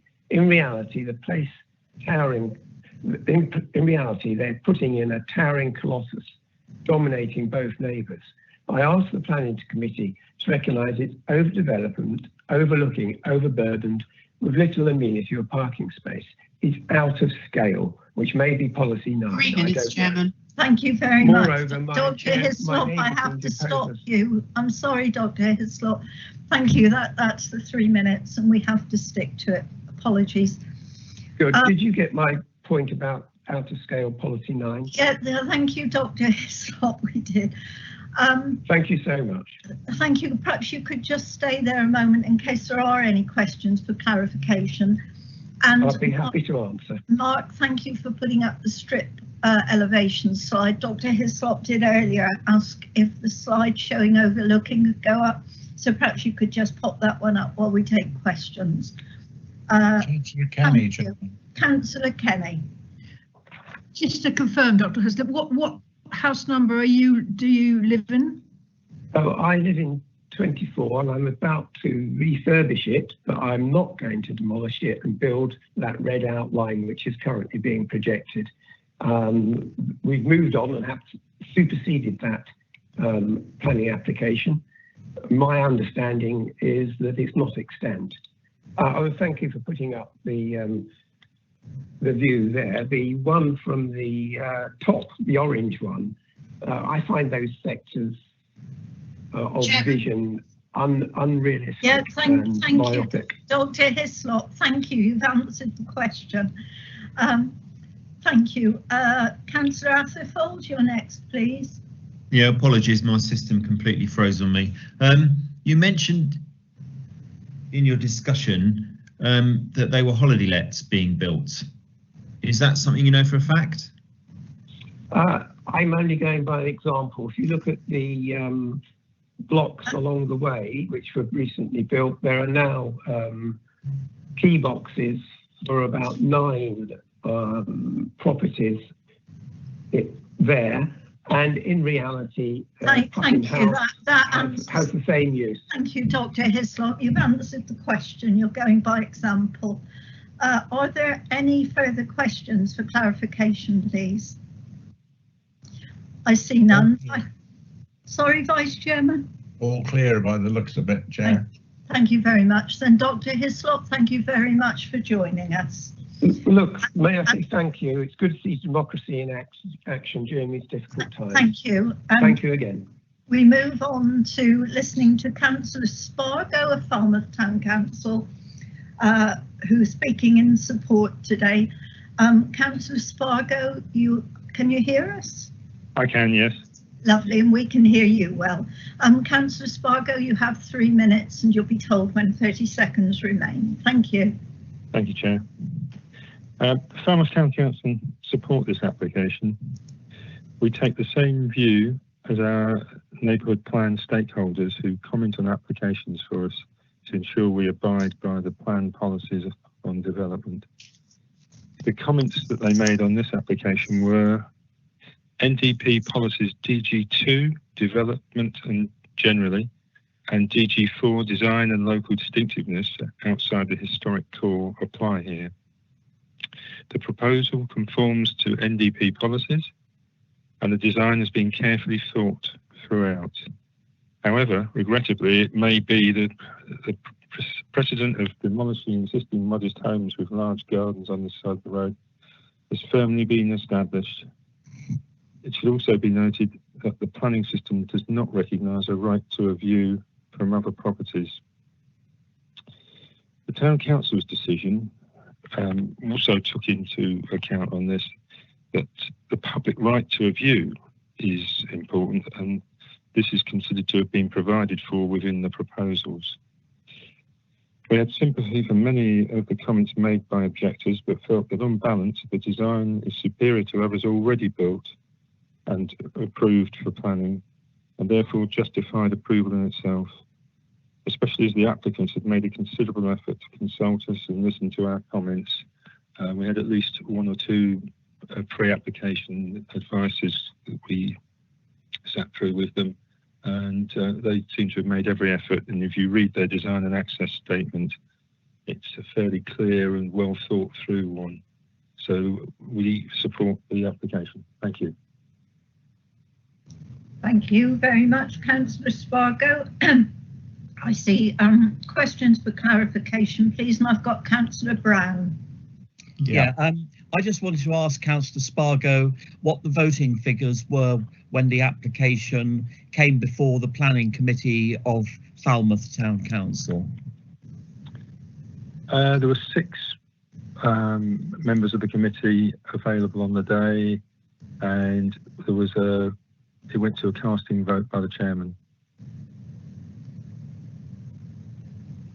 Thank you. Councillor Atherfold and then Councillor Kenny. Yeah, on page 71, I'm looking at it's going towards the this figure of 2,800 dwellings. I'm still not entirely clear if these houses are being built for local people, holiday lets, or where we are with that. I don't know anything about that. That's not explained in the application.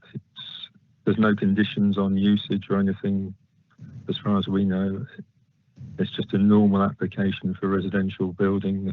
Those could be used by local people. They could be used by holiday makers. It just depends on who buys them. You can't control that. So, well, I say you can't control that. It's not within the control of us. Thank you. No, thank you. I couldn't really see it either, so I just wondered if you could, but no, thank you. Councillor Kenny. Thank you. Hello, Councillor Spargo. Just a query from your point of view on the height of the buildings. So obviously from the rear of the slipway, the pointy bits, which I must say I do like, are quite high compared to the adjacent buildings.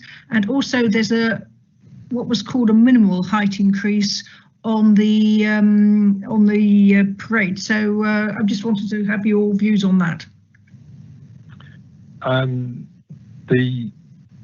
The height from the main parade elevation was probably the item of most concern to the town council in discussion. We had no thoughts or worries about the waterside elevation. And as I said, we did have one pre-app where we actually met before the pandemic took over. And we've done an online one as well. And those issues about height at the front of the property on North Parade have been discussed a couple of times with them. And they've made changes to try and get the roof to work more satisfactorily from our point of view and their point of view, of course. So it's been discussed in detail. I think most of us are probably still slightly concerned, but it's more about the width of these buildings because they're the ones that affect the public view. You walk along a path opposite these buildings, and provided you can maintain decent gaps between them, you still maintain your views. The height of the building is almost irrelevant because the views are not affected. Once you've got a building there, it stops the view. If it's taller, it doesn't make that much difference. It's already stopped that particular part of the view. And from a height in relation to the other properties that have already been developed and the permissions that are already in place next door, it's not significantly different, we think. And you're happy that this complies with your neighbourhood plan? Yeah, our total logic has been to follow the neighbourhood plan guide, and basically, they were saying exactly what we were saying, which was that there's plenty of examples of development already along this street. The neighbourhood plan comments were actually fairly complimentary towards the design because they saw it as being well thought through and one of the better examples of design that are coming through the system at the moment. Thank you. Another question, Councillor Atherfold? Yeah, I'm not the local member for there, but memory serves me correctly. North Parade is quite an attractive looking road in Falmouth, and one of its advantages in as much that it was originally designed, to be in keeping with each other. And I can't see how an increase in height disproportionate to the neighbouring properties won't have an effect. But you don't agree with that? Well, I'm looking at the proposed strip elevations, and I don't see I don't see any difference in significant degree. The street is a very interesting one, and this section of the street, the waterside properties are all pretty much individually designed and were, even the ones that were demolished and have been rebuilt, all along that side, no two have been the same really. Whereas the opposite side of the road is a complete contrast where they're all bungalows of virtually identical design. So it's quite a strange arrangement. So one side maintains the sort of the history of the street, whereas the other side's sort of bringing through new designs and so on. But thank you. The characters of both sides of the street are completely opposite. Okay, thank you. Thank you, Councillor Spargo. I see no further questions. Would you concur, please, Vice Chairman?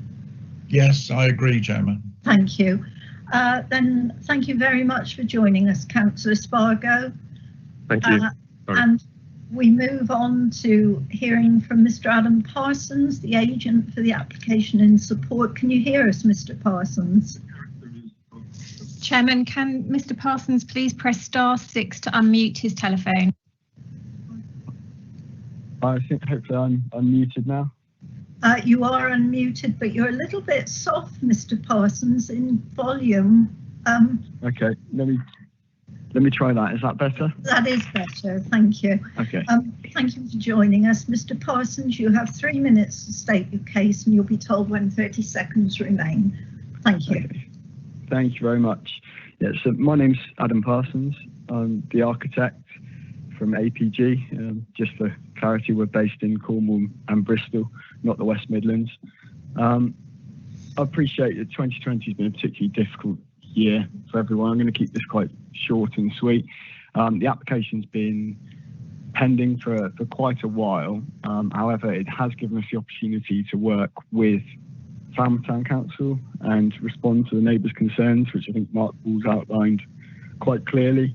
Some of the key items that we've reduced is the form of the roofscape to North Parade Road was initially gables, which matched the waterside view. However, we reduced this down to a flat roof proposal to mitigate some of the increases in height, which you can see on the screen in front of you. There's a dotted line above the flat roof section. One of the other key elements that we've done is we've kept the left-hand side of the elevation from North Parade open. Currently, there's a garage there servicing the existing house, but we've opened that up to give that view through.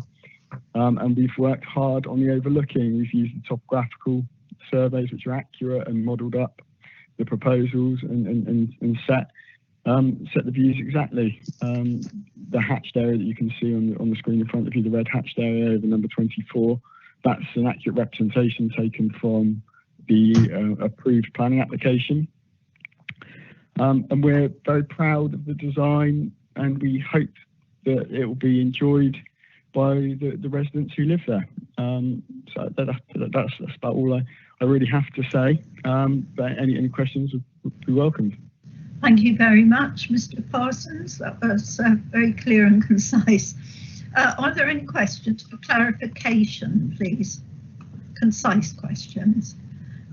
Councillor Atherfold. Yeah, could you tell me how much higher is the roof line of the proposal to the number 24? The roof line to number 24 from the existing roof line or from the proposed? From the proposal. Well, it's 300 mil taller than number 20, and I'd say it's in the region of 2 metres. I can't scale that exactly at the moment because it's on the screen, but it's in the region of 2 metres from the original. Okay, thank you. Thank you. I see no further questions for clarification. Would yes, Chair. Yes, agreed. Yeah, agreed. Thank you very much. And Mr. Parsons, thank you very much for joining us. It's a pleasure. Thank you. Thank you. Now, the divisional member is not with us, I believe, but I believe there's a statement to read out. Is that correct, please, Emma? That's correct, Chairman. Yeah. Would you like to read that one out for Councillor McCarthy, please? I will do. Yeah, these are the comments of the Electoral Division member, Matthew McCarthy. Virtually every planning issue on North Parade ends up being contentious, and understandably so. I can fully understand the concerns of residents in this case, and they are totally justified. I think it is right that the committee discusses the application in detail. The character of North Parade has been drastically changed in recent years, with increasingly large buildings being erected. Sadly, the damage to the character of the area is already irreparable. However, should We should not continue to grant planning permission to immense ugly constructions popping up in the place of bungalows in the area. If applications such as this continue to obtain permission, North Parade will soon cease to be picturesque, a scenic route into Falmouth, robbing the town and its residents and visitors of the unique estuary-side identity that makes the northeast edge of the town so special. This application is to the detriment not only of those residents who live in the immediate area, but to the town as a whole. This application represents inappropriate development, and I hope that the views of the residents, which I wholly support, are given the weight they deserve. Thank you, Chairman. Thank you very much, Emma. We move on to questions of the planning officer, please. Are there any questions of the planning officer?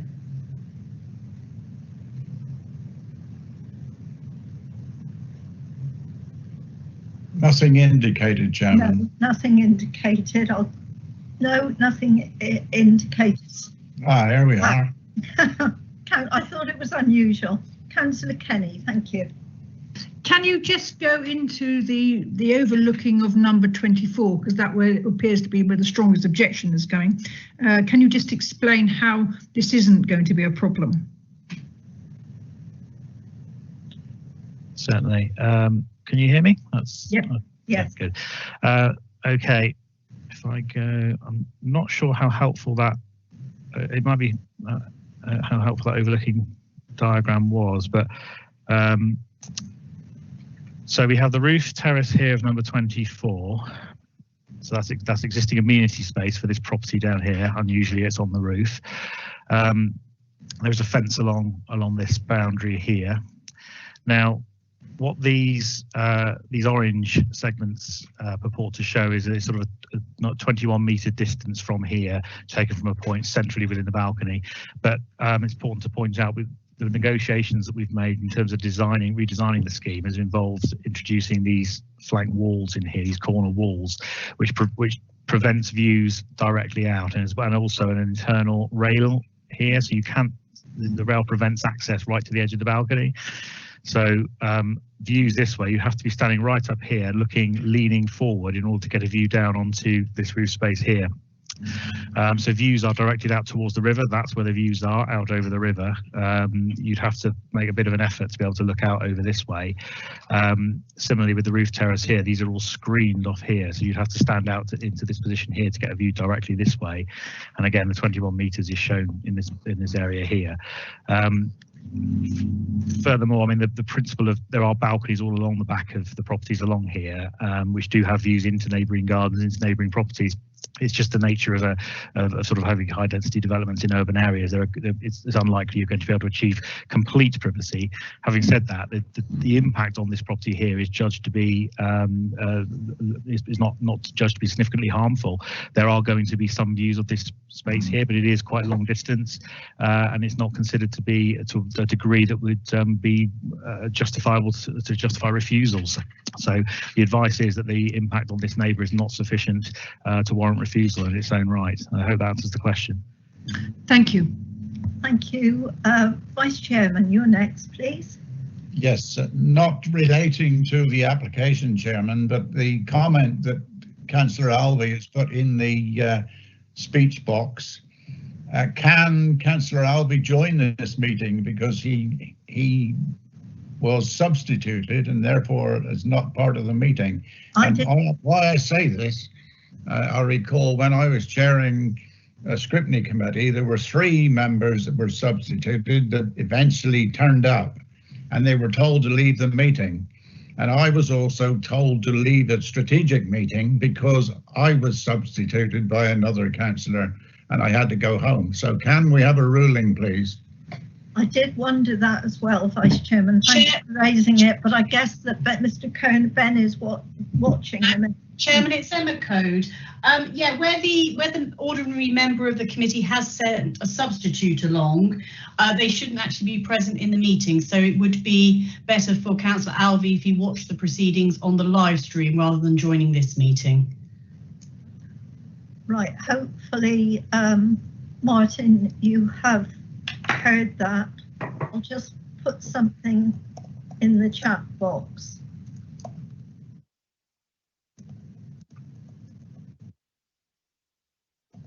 If I might say, Chair, it's nothing personal to Councillor Alvey, but I think there is a principle here that needs to be maintained. Yes, I did wonder as well, Vice Chairman, but then I thought to myself, well, Ben Kerno is watching. Right.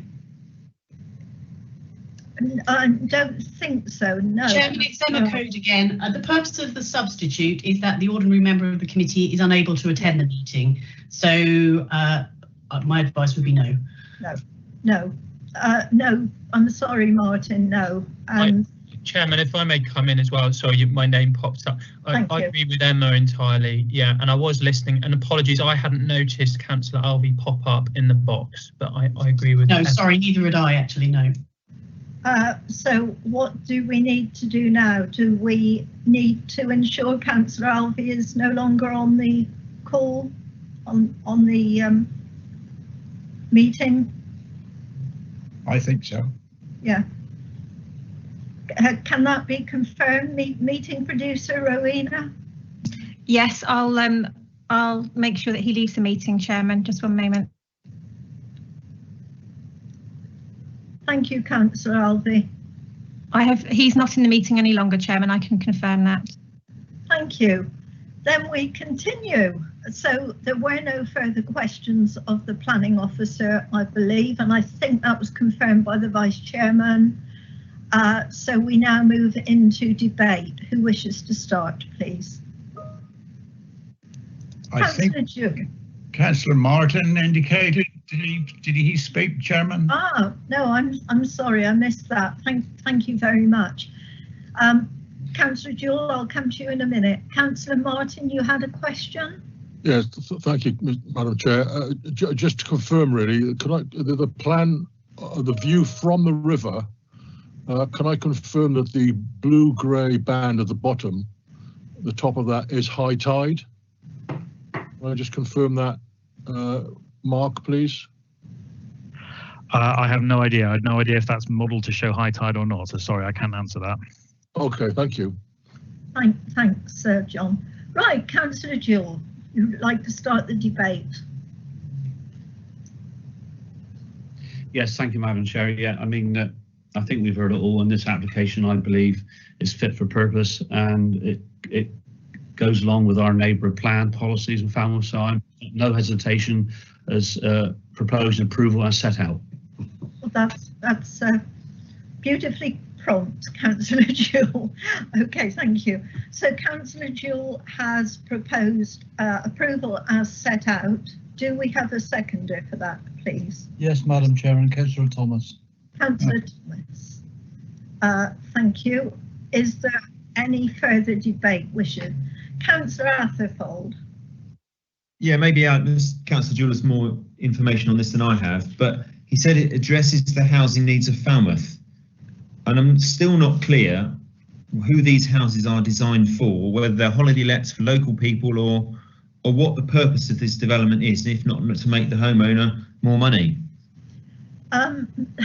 Councillor Atherfold, that's more often than not that we don't have confirmation on who it's for. But I'm going to ask either Ben Kerno. In fact, Ben, would you like to come in on that one, please? And how relevant that is?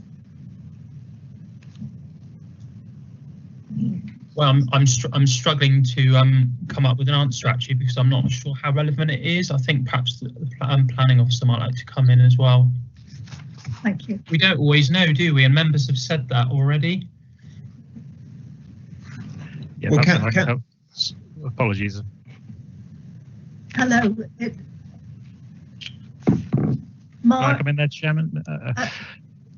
Yeah, I mean, these are open market. These are for sale on the open market. There's no affordable housing because it doesn't meet the requirements to provide affordable housing. I have no idea whether the applicant intends them to be rented as holiday lets or not. I mean, they'd be entitled to do so, but it's not a planning consideration with this application. That's the point, isn't it? It's not a planning consideration. No, I just wanted clarity of the scheme as a whole. Thank you. Thank you very much. Right, I have no further indication for debate. Can you confirm that, please, Vice Chair? Yes, Chairman. Thank you. Then I have a proposal for approval as set out, proposed by Councillor Jewell, seconded by Councillor Thomas. Emma, would you like to take the vote, please? Thank you, Chairman. I'll do an alphabetical roll call. If you could indicate whether you're for, against or abstaining from the proposal. Councillor Atherfold. Against. Councillor Batters. For. Councillor Brown. Against. Councillor Bull. For. Councillor Dyer. Councillor Dyer, you're on mute. Yeah. A for or against? I'm against. You're against. Thank you. Councillor Greenslade. For. Councillor Jewell. For. Councillor Kenny. For. Councillor Martin. For. Councillor May. For. Councillor Mould. For. Councillor Thomas. For. Councillor Williams. For.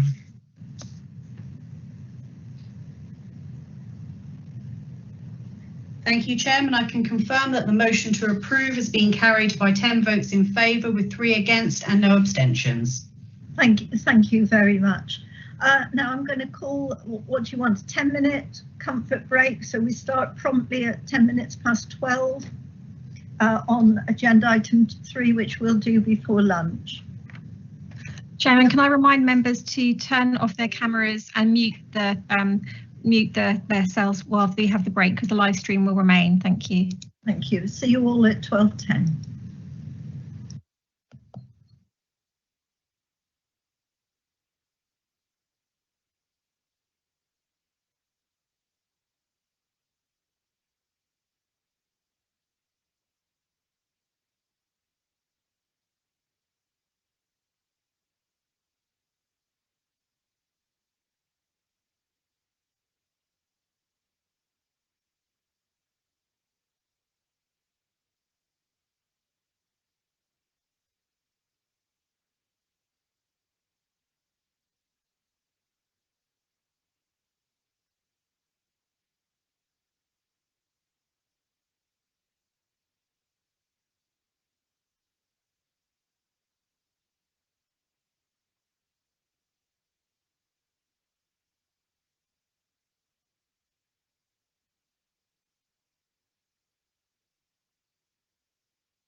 Chairman, it's Emma. Hi, Emma. Hi. Just to let you know, on this next item, 4.3, that the Town Council, Councillor Stephen Hick, will be speaking. It's not on the original form, but just to let you know. Councillor Stephen Hick, and is it in support or against? It's against, and it's Newquay Town Council. Newquay. Yeah, thank you. Okay. Will you call me, Madam Chairman, when the time comes? I certainly will. Thank you. Thank you.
Chairman, it's Emma Code. Do you want me to do a roll call vote to make sure everybody's back? I think that would be a good idea, please, Emma. Okay. Could you confirm then that you're in attendance? So, Councillor Atherfold.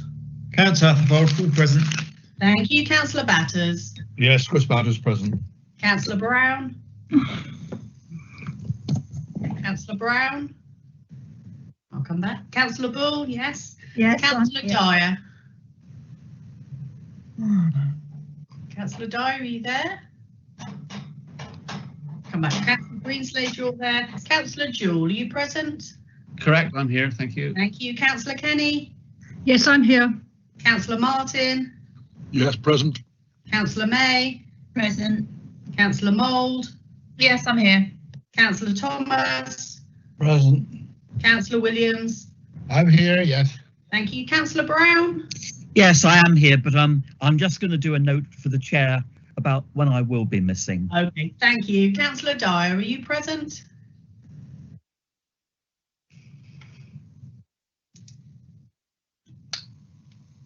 I think you're on mute, Councillor Dyer. Chairman, he may have dropped out of the meeting. I'm just double checking. Yeah, I'll try telephone him. To be there, does he? No, I'll just do a check. Thank you.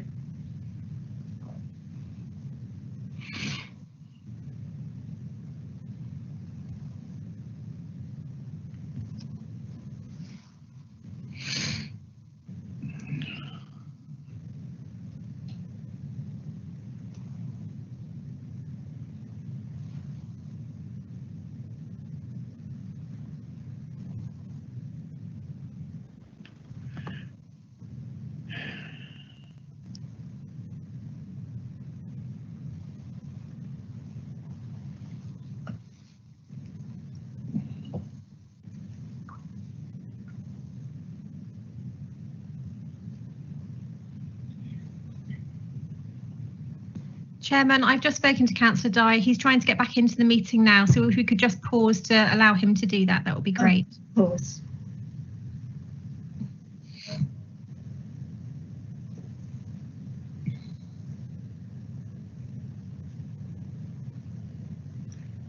Technology is a wonderful thing, isn't it?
Do we have any news, Rowena, please?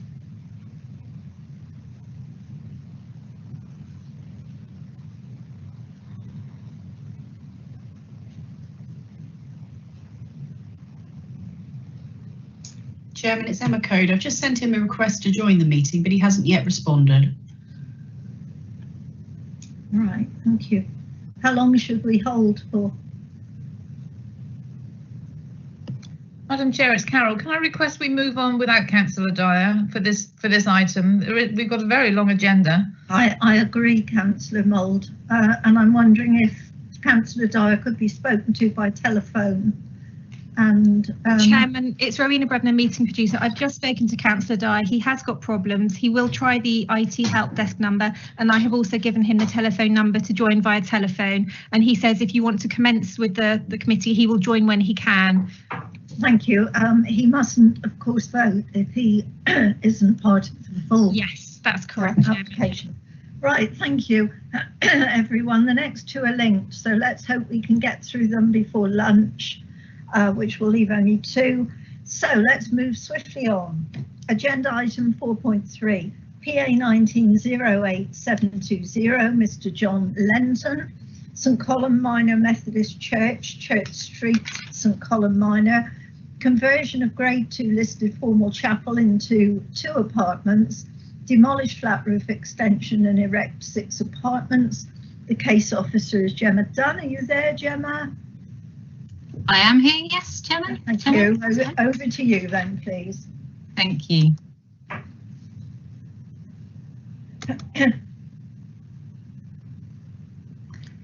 Okay, thank you, Chair. This is a full planning application for the conversion of a Grade 2 listed church to 2 flats. It includes the demolition of a flat roof extension and the erection of 6 apartments. It's been referred to committee by the Electoral Division member, who is concerned over the amount of parking provision. I would like to draw members' attention to the committee update, which confirms that the exceptional circumstances relief policy in respect of SIL will not apply to this scheme. I would also like to advise that there is an error in the report, and I'd be grateful if members could disregard paragraph 56 of the report in its entirety. The key issues are considered to be the impact on the Grade 2 listed building, the impact on the character and appearance of the area, the impact on living conditions, and highway safety and parking provision. The Grade 2 listed church is located in St Column Minor. It's outside the extent of the conservation area, shown here in the dashed purple line, and is located within a residential area. This is the proposed site plan. There are 8 flats proposed. Each flat has a minimum of 2 bedrooms. 8 parking spaces are proposed. There will be 7 fronting onto Leader Road and 1 accessed off Church Street. Policy H4 of the Newquay Neighbourhood Plan requires 2 parking spaces in these circumstances, but only where viable. A viability assessment has been submitted and has been accepted by your officers. It is concluded that it would not be viable to have 2 parking spaces per unit. On this basis, the proposal would comply with Policy H4 of the Newquay Neighbourhood Plan. These are the proposed elevations. The west elevation is from Church Street, and you can see the position of the new build flats behind the church in this view. The red dotted line shows the extent and scale of the flat roof extension to be demolished. And the bottom view is from Leader Road, which shows the scale of the new build development in relation to the existing church and to the dwellings at Aldrich Close. These are the proposed sections through the Grade 2 listed church. This shows the position of the first floor pod that Historic England object to. And here is another section showing the same. This is the proposed ground floor plan. So the church would be converted into 2 units, 1 2-bedroom unit at ground floor and 1 4-bedroom unit with living accommodation at ground floor and 4 bedrooms in the first floor pod. The new build unit would comprise of 2 2-bedroom units on each of the 3 floors.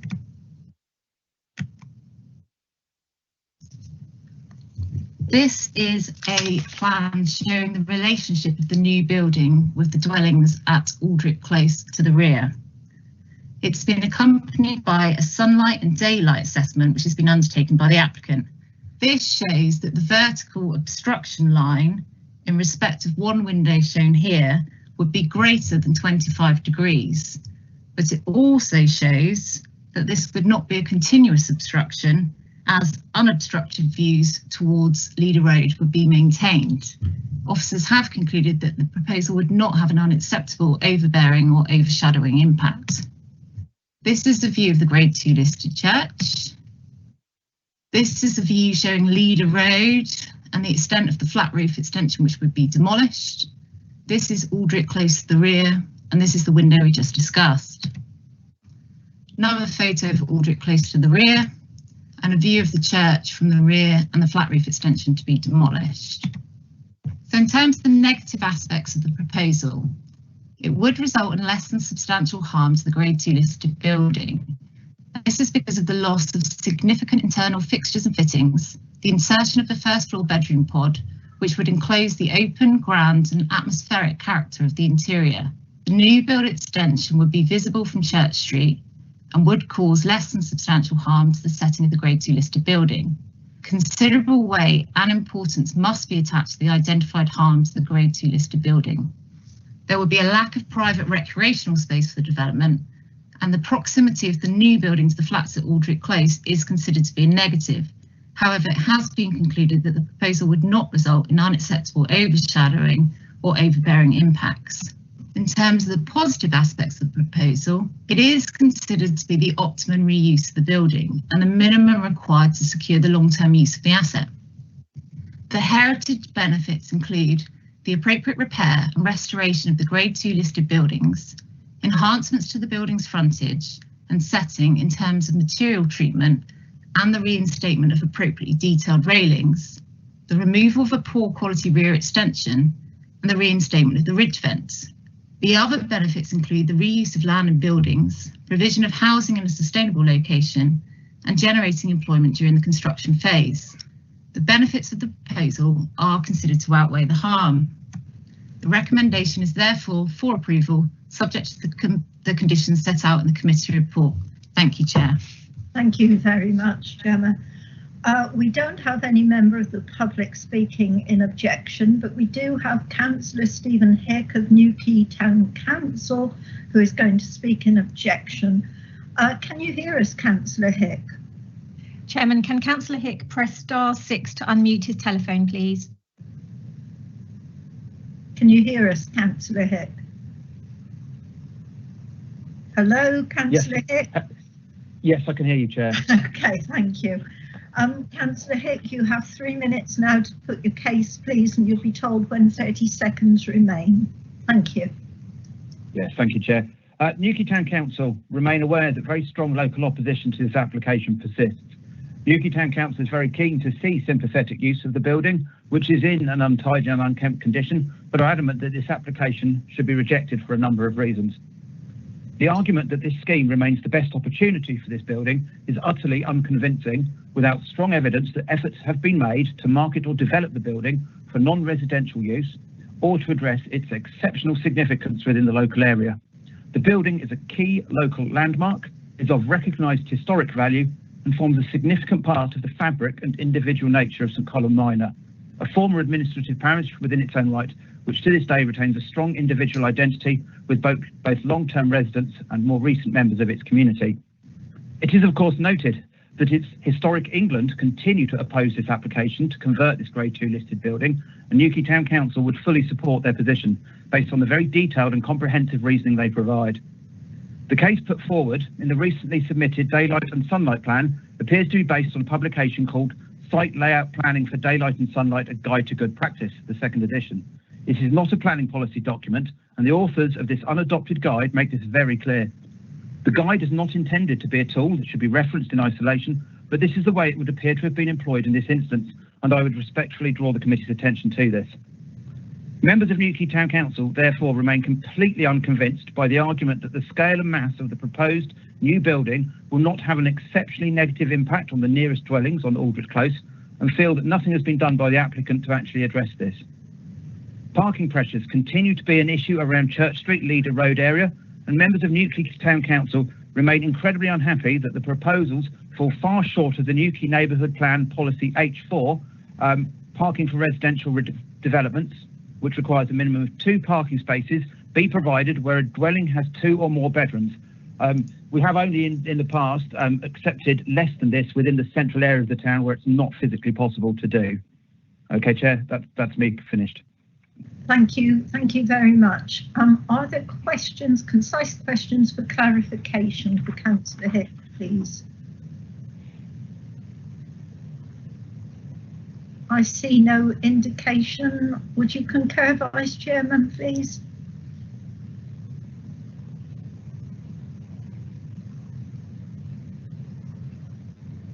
Hello, Vice Chairman, are you there? Chairman, it's Emma Code. There's no indication of anybody asking questions. No, thank you. Sorry. Right. Oh. Then, thank you very much, Councillor Hick, for joining us. Yes, thank you, Chair. We move straight on to Mr. Mark Dawes, who's the agent for the application, speaking in support. Can you hear us, Mr. Dawes? Thank you, Madam Chairman. Great. Mr. Dawes, you have 3 minutes to present the case and you'll be told when 30 seconds remain. Thank you. Thank you. My name is Mark Dawes. I represent CAD Architects, the applicant's agents. The chapel and adjoining hall have been unloved and unmaintained for over 20 years. They've been unused for many of those years, and as a result, the buildings are suffering significant decay and dereliction. This is recognised in your Conservation Officer's report. 2 earlier schemes have been brought forward in 2005 and 18. Both were adjudged to be unsuitable. It is clear, therefore, that the future of the chapel has been widely considered over a long period. Our client, the applicant, bought the buildings following a public auction at which they failed to sell. The auction was advertised widely for a considerable time. It was also advertised on the internet. However, no one bid on the chapel at auction, and our client acquired the chapel after the auction had closed. In 2019, CAD advised the applicant to make a pre-application inquiry. Subsequently, Sam Mayo, Heritage Consultant, and I met Mark Wigley and Victoria Robinson on site and outlined our suggested approach. Our concept was positively received with the proviso that the devil, as always, is in the detail. We submitted our applications in November 2019 and have worked hard and diligently with the Planning Officer, Conservation Officer and Historic England to refine our proposals and provide a level of detail that has led your officers to recommend the application for approval today. We've resolved all issues and objections raised to the satisfaction of the Planning Officer and Conservation Officer. The 2 non-conservation issues raised were parking and potential loss of light for the existing flats to the east of the site. Parking. The Highway Development Management Officer has no objections to the scheme. Newquay Town Council has said that our proposal does not meet the requirements of NDP Policy H4. We disagree.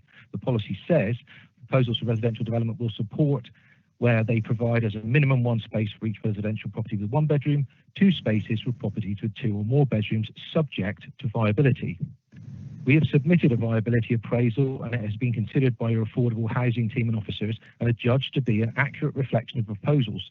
We therefore consider we've met the requirements of Policy H4.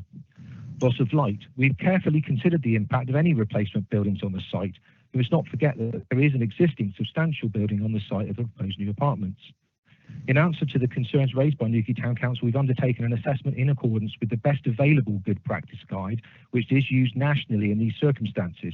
This process has demonstrated that proposals are acceptable.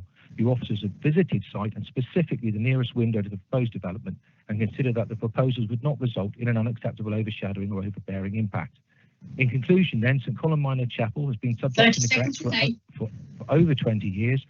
Other less acceptable and less tested proposals have failed and the building remains in a parlous state. Your officers, the applicant and his agents have worked hard for 15 months to arrive at a much altered and revised scheme that is now deemed by those experts to be acceptable. We commend this application to committee and ask that you approve our application today so that work might start to save this listed building. Thank you, Madam Chairman. Thank you very much, Mr. Dawes. I'm looking for questions for clarification, please. Councillor Atherfold and then Councillor Mould. Yes, thank you for that.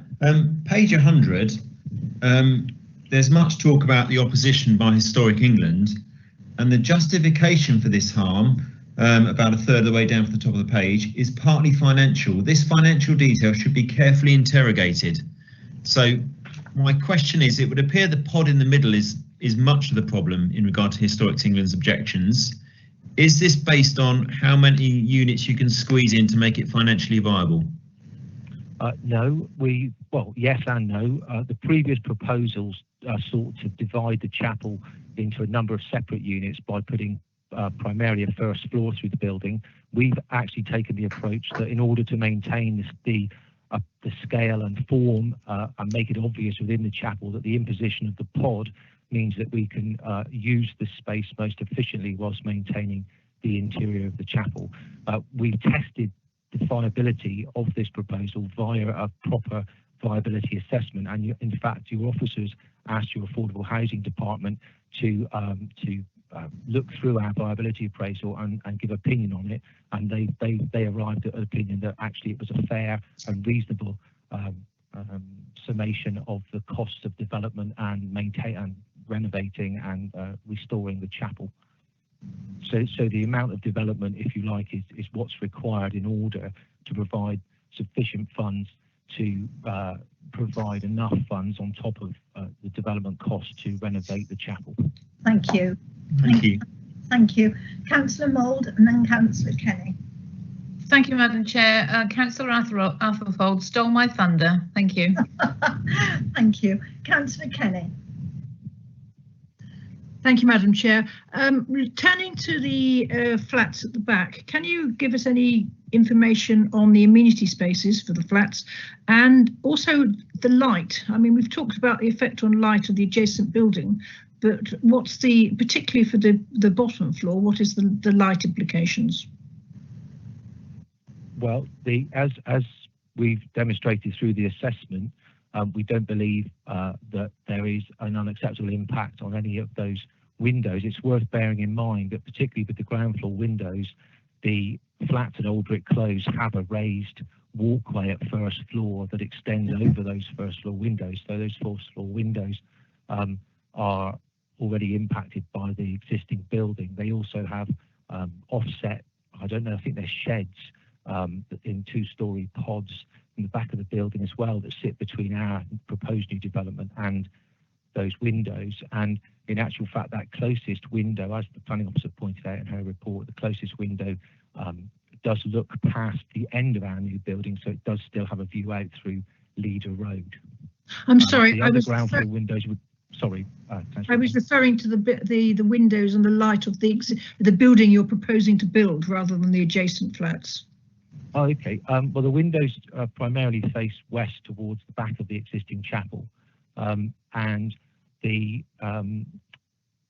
drawing that I'm looking at that's on the live stream at the moment is the proposed ground floor. Yeah. Now, what you have to bear in mind is that the first section of the building you can see is actually single story, and the full body of the chapel doesn't start until the second wall in, if you like, and then it's got a pitched roof that our building is looking past. So actually there are significant gaps in space either side of that building, and the piece of the building beyond the main body of the chapel to the north, that's actually single story as well. So our flats look across the top of that as well. So in actual fact, there's reasonable views and light across and around the chapel. But from the ground floor? The ground floor won't be as good. That is true. We've got bedrooms on that side, and on the ground floor, the living rooms are looking north and south from the two flats on the ground floor. So the south one looks out onto a rear amenity space, common amenity space, and the north-facing flat looks out across the parking spaces and a small yard area towards Leader Road. Thank you. Thank you, Councillor Atherfold. Councillor Atherfold, you have another question?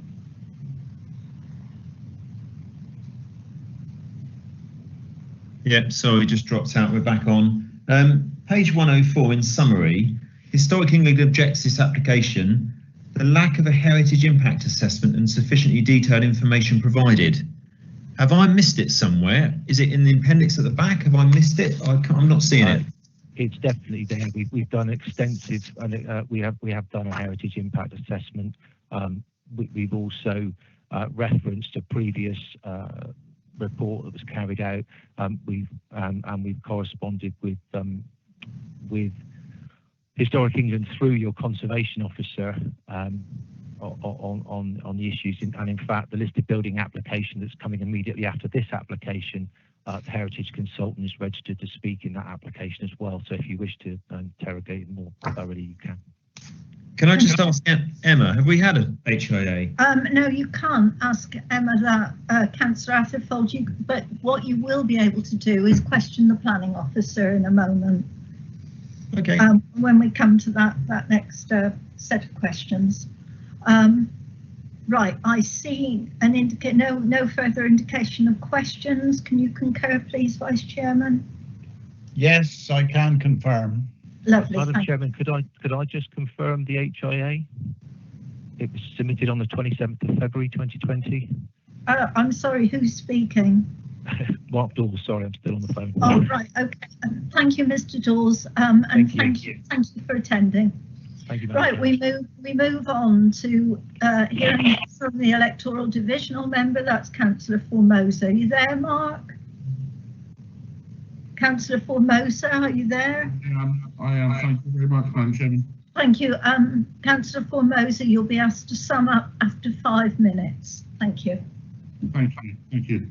Well, engagement with the public on my behalf has been quite extensive regarding this site. A couple of years ago, we even held a local public meeting in the community hall to consult the public on the site with a presentation given by the agent and architect of a previous applicant. Now, no one wants to see the old chapel put to good use more than I do. The problem here is that these plans by the developer for 8 dwellings should provide a minimum of 16 car parking spaces, and they do not. They provide only 8. This contravenes policy H4 of the Newquay Neighbourhood Plan. What is the point of people of Newquay going to all the trouble of drawing up a neighbourhood plan, holding a local referendum, only for the powers that be to ignore the referendum result? Residents in St Columb Minor are already suffering severe parking problems, such as illegal parking on the junctions of Church Street and of Leader Road throughout the entire village. This causes a hazard for pedestrians and motorists alike. I have been working with the local police, Cornwall Council Parking Enforcement and Newquay Council to resolve these problems with illegal parking at this precise location. I am therefore rather amazed that another Cornwall Council department, the planning department, now seems happy to make the situation even worse for residents. Policy H4 exists to ensure that new residential development and conversions provide sufficient parking so that additional strain is not put on the existing parking provision. Policy H4 states, and I quote, proposals for residential development will be supported where they provide as a minimum the recommended parking provision as identified in Cornwall Council's own travel guidance for developers. 1 space for each residential property with 1 bedroom or less, and 2 spaces for properties with 2 or more bedrooms. While I understand the developer is in business to make money by squeezing in as many flats as he possibly can, the council is in the business to protect the community from developments which could cause and would cause problems, and not to protect the profit margins of developers. In representing the wider community, I therefore have no option but to ask the committee to refuse the application in its current form. Thank you. Thank you very much, Councillor Formosa. Are there any questions for clarification, please? While we're waiting to see if there are any X's in the box, Councillor Formosa, I'll ask one. You read out policy H4, but you missed the bit that the developer read out, or the agent, which was, or maybe even the planning officer, subject to viability. Is it possible to create more car parking spaces there in that area? No, it is not. You have extensive parking problems already along Church Street and along Leader Road, which also is alongside the site. And you also have a lot of illegal parking on the junction there. Right. And quite frankly, I understand what the developer's arguing here, but I think that's stretching things too much on viability. It's right. Not our fault as a council, Madam Chairman. Thank you, Pay too much for the site. Thank you. Right, I've got 3 councillors wishing to question. First, Councillor Kenny, then Councillor Atherfold, then Councillor Mould. Councillor Kenny, you're first, please. Thank you, Madam Chair. Yeah, I think you've just answered my first question, is that the H2 actually would include accessible street parking. In your opinion, is there any available street parking in Leader Road? No, there's none whatsoever. That's the problem. Yep. It's jam-packed along Leader Road, Church Street, illegal on the junction, and it's jam-packed at the rear of Leader Road as well, in all the parking spaces and the garages at the rear of all the houses, the terrace properties along there. The report suggests that because of its location, it's well served by public transport and other services, which I would think would include shops. Can you give us a quick idea of the bus service and the local shops in the area? Just about the only local shops, apart from the local pub, is the Co-op, and that's leaving the area. And also we've got the issue of public transport with the bus service, which has been depleted over time. just as much as all similar sort of peripheral villages. So there's no bus service in this area? But there's a regular, a relatively regular, I think, service that comes through to the supermarket. Yeah, but that's sort of what, half a mile up the road? Yeah, that's the Moss. And that's where the co-op is, isn't it? It's about half a mile up the road. Well, yeah, less than that. Thank you. Thank you. Councillor Atherfold. Yeah, just following on from that, page 123.80, you talk about the bus service on Leader Road was withdrawn. Bus shelter is a CC asset. This shelter is unlikely to withstand relocation. The bus service isn't likely to be renewed, and the shelter is going to be disposed of. So we're looking at, there's a long-term plan here not to have a bus service to service these new flats. Am I right? So is that a question for me? Well, I just wondered if it seems no. At the moment, we're asking questions for clarification of the divisional member. I assume that question is for Councillor Formosa. Yes, I'm just wondering if he knows. They're going to do away, they've done away with the bus. They now want to do away with the bus shelter. So do you know if that's it then? There's going to be no reinstatement of the bus? I don't know. I don't know of any plans to increase public transport provision for the area now. Okay, great. And the second question, point 78 on the same page, concluded that a lack of separation between the new build and the Aldrich Close and a lack of recreational space is a negative of the scheme. Given your local knowledge, would you agree with that? I think it's an issue, but I think it pales into insignificance with the level of damage that's going to be done if this is passed today on the parking provision alone. There is a very real and very prevalent desire within the community to see this derelict building sorted for the long term.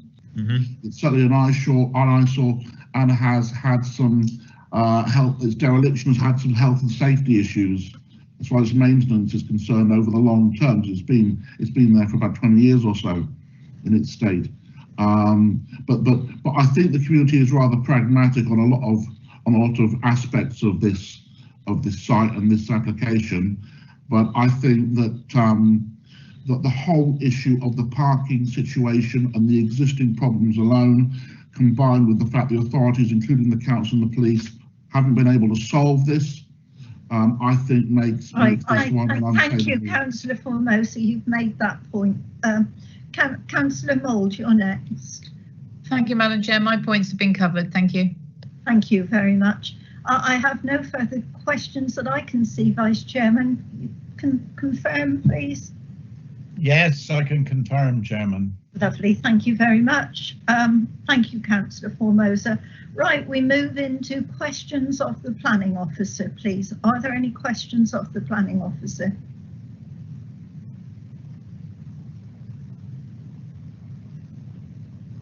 I'm leaving in a moment just to allow for a process to come through. Councillor Kenny.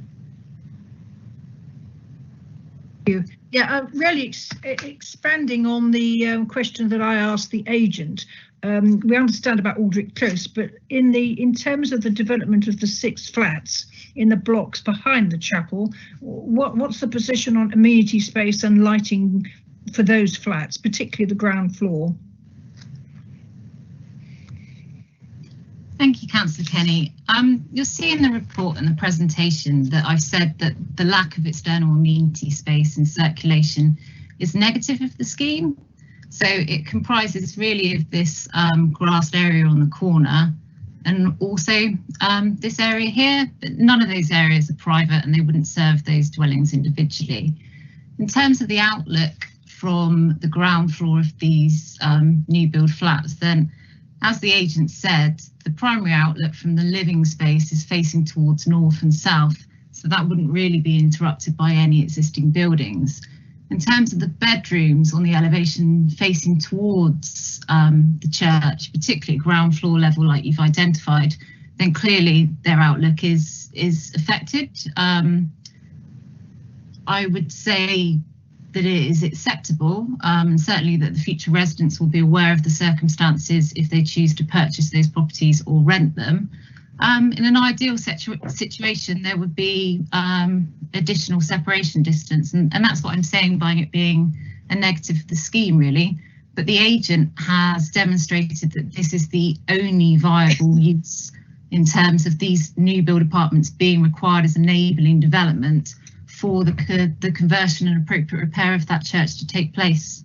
Thank you.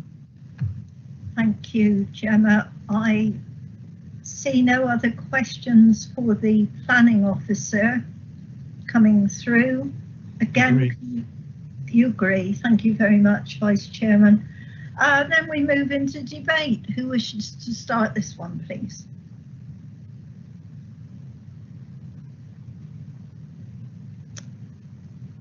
Well, someone must have something to say about it. Councillor Kenny, is that you first, or was that your question before? No, that was me to start yeah, with. Lovely, thank you. Yeah, I know this area very well. It's a very difficult one, this one. The church is beautiful, but it's terribly run down.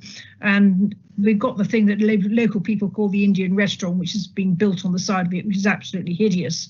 So we do need a future for this building. But I take on board what English Heritage are saying about the inside. But then none of us actually see the inside, so it is very much about preserving the outside. You may have gathered from my questions that I'm very worried about the quality of the flats. I understand they're an enabler, but they're going to be quite dark without any sort of little amenity space. And where I entirely agree with Councillor Formosa is the lack of parking. There is no parking in Leader Road. It's free parking, but it has to be served by the Aldrit and by Leader Road itself. The services are way away. There's a couple of times in the report where it talks about the services, paragraph 84 and an earlier one, and I just can't accept that. There is no bus route. There are no plans to have a bus route. To get to the co-op, you've got to walk about half a mile up a hill to get to it.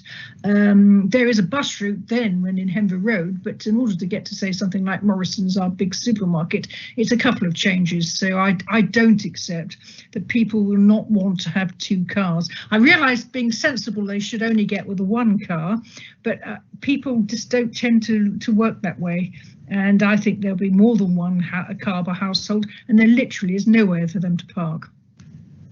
So I'll be waiting. I'm not going to make a proposition at this stage, but I am waiting to hear what everybody else says.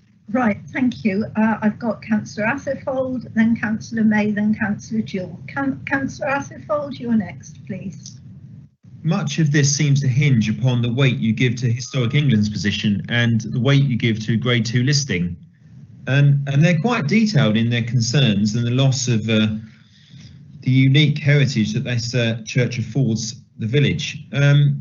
But I don't see that anybody's responded to it. I can't see a heritage impact assessment. And I'm just concerned that we're overriding some important objections, and I don't think the reasons for overriding them have been strong enough to convince me otherwise. Thank you. In a minute, I'll ask, after some more speakers, but I'll ask the planning officer to comment on your historic assessment point, Councillor Atherfold, which you didn't make under questions to the planning officer, but we will get a response in a minute. But meanwhile, let's hear from Councillor May, Jewell and Mould. So Councillor May, you're next, please. Yeah, thank you, Chairman. I think the planning officer has set out the case really well. The only thing I would say is, and I can understand, you know, why the church needs converting, and a lot more churches will be coming our way. We've had quite a few in the past already, and some have come back to us when we've turned them down and others haven't. There is quite a bit that we could turn it down on. Unfortunately, like Councillor Kenny is saying, it mostly relates to the inside. I do understand about the conversion of this church, and it's all about the second floor, unfortunately. but I think, you know, there's a lot here from Historic England, and if we don't look at it and take it into consideration, what is the point of them putting in this response? So I'm happy to make a proposal to refuse, and it would hinge on page 133, the first paragraph, although most of it is actually referring to pages 8, 1, 8, 9, 90, all the pages are there. So that's to do with the MPPF, and also if you look at the summary, you know, it's saying significance to you know, to this setting. But I'll leave it for there. But if you do need to come back to me, I am happy to propose refusal. So are you actually proposing refusal? I am. On negative historic environment impact, is that correct? Yeah. Page 103. Well, I think we need for others to hear. So happy for you to come back to me. Yeah, we'll get planning officer involvement in a moment. Impact. Sorry. Is there a seconder, please, for that? It's hard with the meeting chat to see. Would somebody like to call out if they're prepared to second? I'll second. I'll second. Who was the lady called out then, please? That was Councillor Kenny. Councillor Kenny. Okay, Joanna. So Councillors May is proposing. Councillor Kenny, do you wish to say anything more at this Yes, I would like to add, obviously add the parking in, which was the pretext of bringing it in, because it doesn't meet the requirements of the Newquay Neighbourhood Plan, and the services that are available, well, there are very minimal services available, so that doesn't compensate. And I'd also like to bring in the point about the less than the quality of the apartment block that is going in, that has been agreed is less than optimal. Right, we'll go to planning officer in a while, but let me just continue to hear what others have to say a moment. Councillor Jewell, you were next, please. Yeah, I won't waste too much time. Most has been said, but it's all there really on on page 107, recommendation from Historical England, all those paragraphs for the MPPF, numbers 8, 189, 190, 192, 93, 94, in regards to refusal. Thank you. Right, thank you, Councillor Jewell. Councillor Mould, you're next. Thank you, Madam Chair. Yeah, I mean, unfortunately, I can't support this because I understand, in actual fact, the difficulty of trying to renovate these sorts of buildings. And, you know, it's a continual fight against, you know, keeping it aesthetically looking nice, a viability scheme, tying that in with parking. And I'm afraid none of this adds up and none of it makes a complete package. So, you know, and I have huge sympathy around the parking, and it's just a very difficult one to call, but I'm sorry, I would have seconded it. In its present form, I can't support. Right, thank you. Councillor Atherfold, you are next. No, it's all been said and summarised quite nicely. Right, thank you. Then I'm going to ask either Gemma or possibly Gavin to come in, please, to advise on this and to liaise with Councillor May on wording. Okay, that's something I can do. That's Gavin Smith. Thank you, Councillor Bull. I'm picking up from this discussion that there are concerns regarding heritage, parking and living conditions for the future occupants. All legitimate concerns. The case officer, I think, has set out a very good balance of consideration. She set out positives and negatives, and you've decided to go down the negative route, which of course you're entitled to do.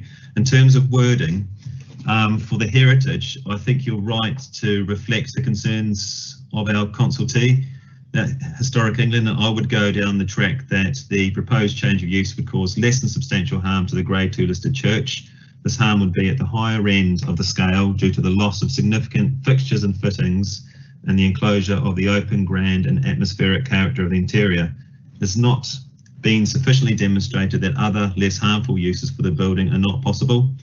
The benefits of the proposal do not outweigh the identified harm, which has been given considerable weight and important in the planning balance. The proposal would then be in conflict with our usual policies, policy 24 of the plan, policies in the NDP, policies in the NPPF, and also we'd quote the Planning Listed Buildings and Conservation Areas Act. So that would be the heritage harm. For parking, it's a little bit difficult insofar that the policy in the NDP does set out clear aspirations, but then it finishes subject to viability. I understand what you're saying.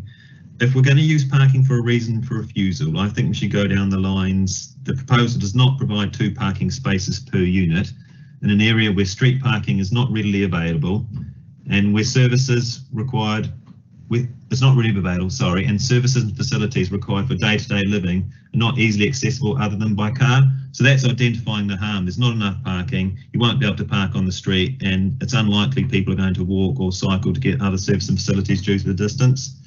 So the next bit I think that we need is, in addition, it's not been demonstrated that the proposal for less residential units on the site is not viable, and that would cover the viability part of the policy.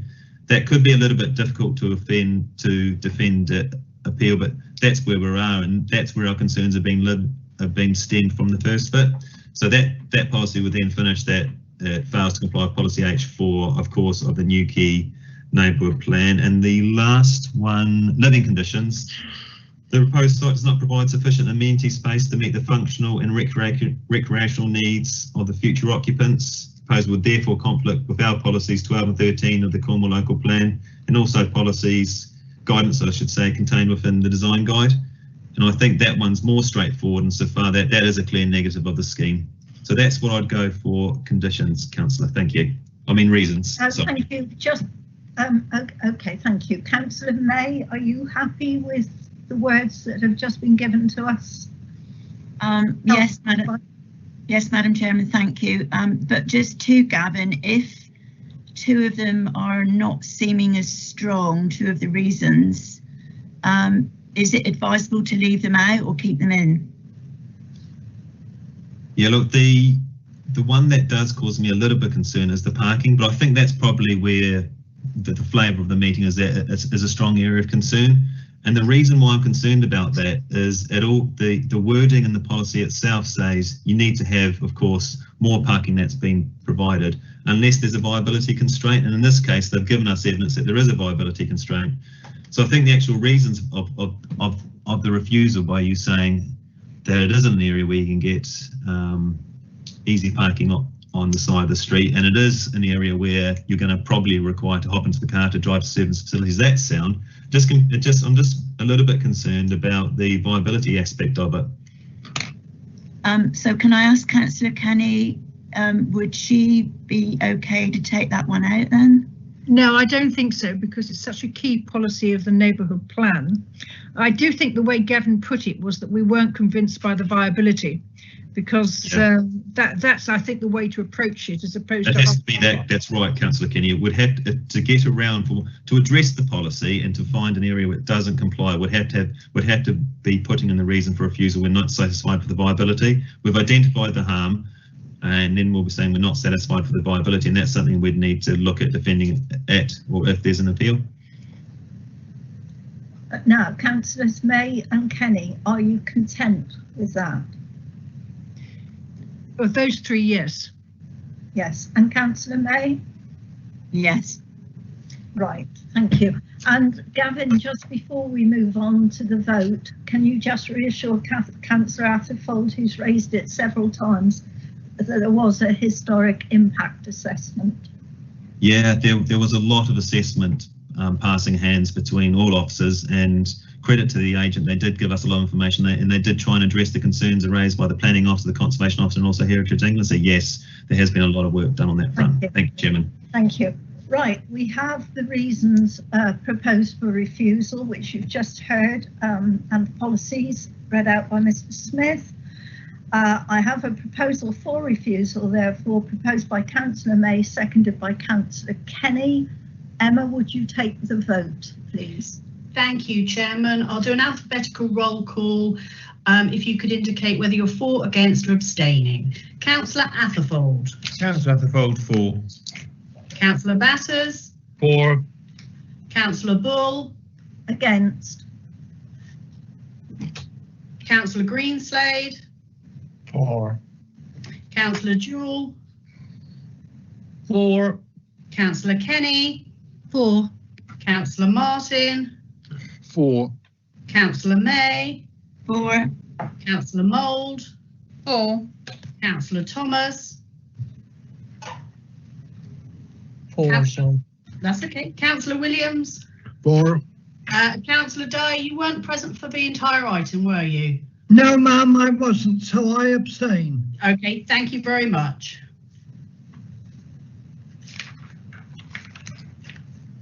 Thank you, Chairman. I can confirm that the motion to refuse has been carried by 10 votes in favour with 1 against and 1 abstention. I should also point out that Councillor Brown had actually left the meeting prior to this item. Yeah, thank you very much.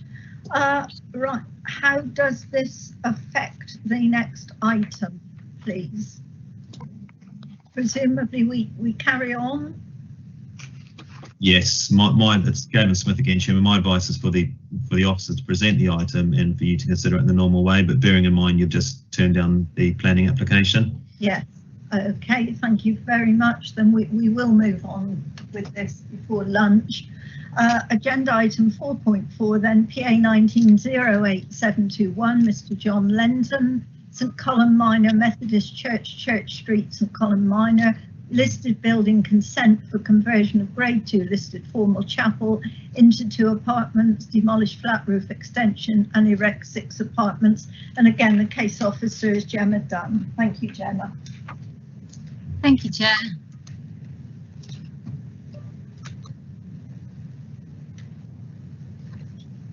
Okay, this is a listed building consent application for the conversion of a grade 2 listed former chapel into 2 apartments and the demolition of a flat roof extension. It's been referred to committee due to the harm identified to the listed building, to which Historic England object to. So the key issue is the impact on the grade 2 listed building. The site is as we saw before.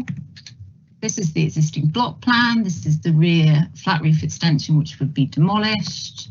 This is the proposed site plan. These are the existing elevations. These are the proposed elevations to ensure the appropriate repair of the existing building. It should be noted at this point that the new build flats don't actually require listed building consent. It's only the demolition of the flat roof extension. These are the sections showing the insertion of the first floor pod. And again, this is the proposed ground floor plan showing the pews and other elements to be removed to make room for the residential accommodation. First floor plan showing the insertion of the new pod. View of the church. View of the site from the north showing the flat roof extension to be demolished. And again, a view of the rear. So in terms of the balance considerations, the proposal would result in less than substantial harm to the grade 2 listed building. This is because of the loss of significant internal fixtures and fittings, section of the first floor bedroom pod, which would enclose the open ground and atmospheric character of the interior. The removal of the rear flat roof extension would not result in harm. Considerable weight and importance must be attached to the identified harm. The development is considered to be the optimum reuse of the building and the minimum required to secure the long-term use of the asset. In terms of the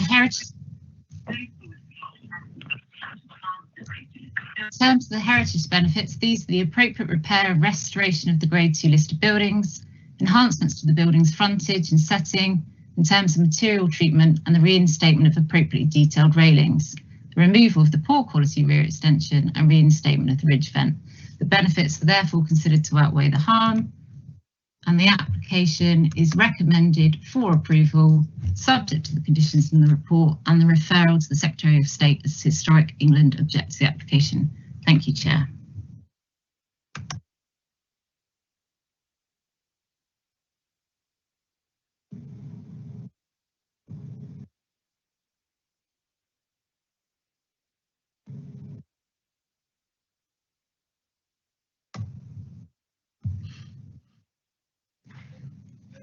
gone quiet again.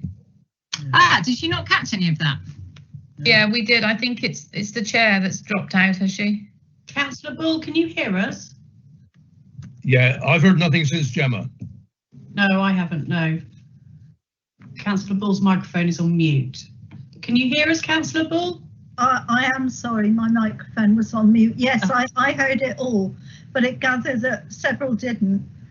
And I guess, Vice Chairman, is that what you were indicating for? No, Chairman. No, Chairman, I think everybody heard the case officer. It's just we went over to you and we couldn't hear you. Oh, right. I'm sorry. Everyone heard. That, Chairman. Yeah, apologies. I was going to say, this seems to me to be academic. We know what the outcome's going to be, so can't we shorten this process a bit? Well, I don't think we can shorten. We've got some speakers listed. I have. Let me take advice. Gavin, what's your advice, please? Yeah, legally, I think we're required to consider it. I hear what you're saying, Councillor Greenslade, and I can see the logic in skipping over this one, but we are required to consider it. I would stress to members that you've just turned down the planning application for a reason that included heritage grounds. So logically, that would be your main concern for this one as well. But I think it's right to listen to the speakers, and perhaps the debate, given it's your choice, can be quite short at that point. Yeah, thank you. Chair, can I suggest that members are a little bit concise, if not at all, with questions? Yes, absolutely. You've been down the road already. Yeah, And it's, yeah, I know there are a lot of keen questioners today, but they should.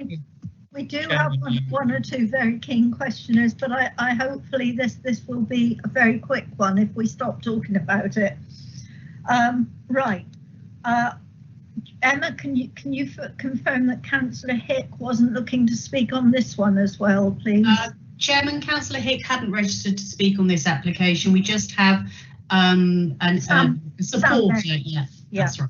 Thank you. Then in that case, we have no speakers in objection. We're going straight to Sam Mayo, who is speaking in support of the application. Can you hear us?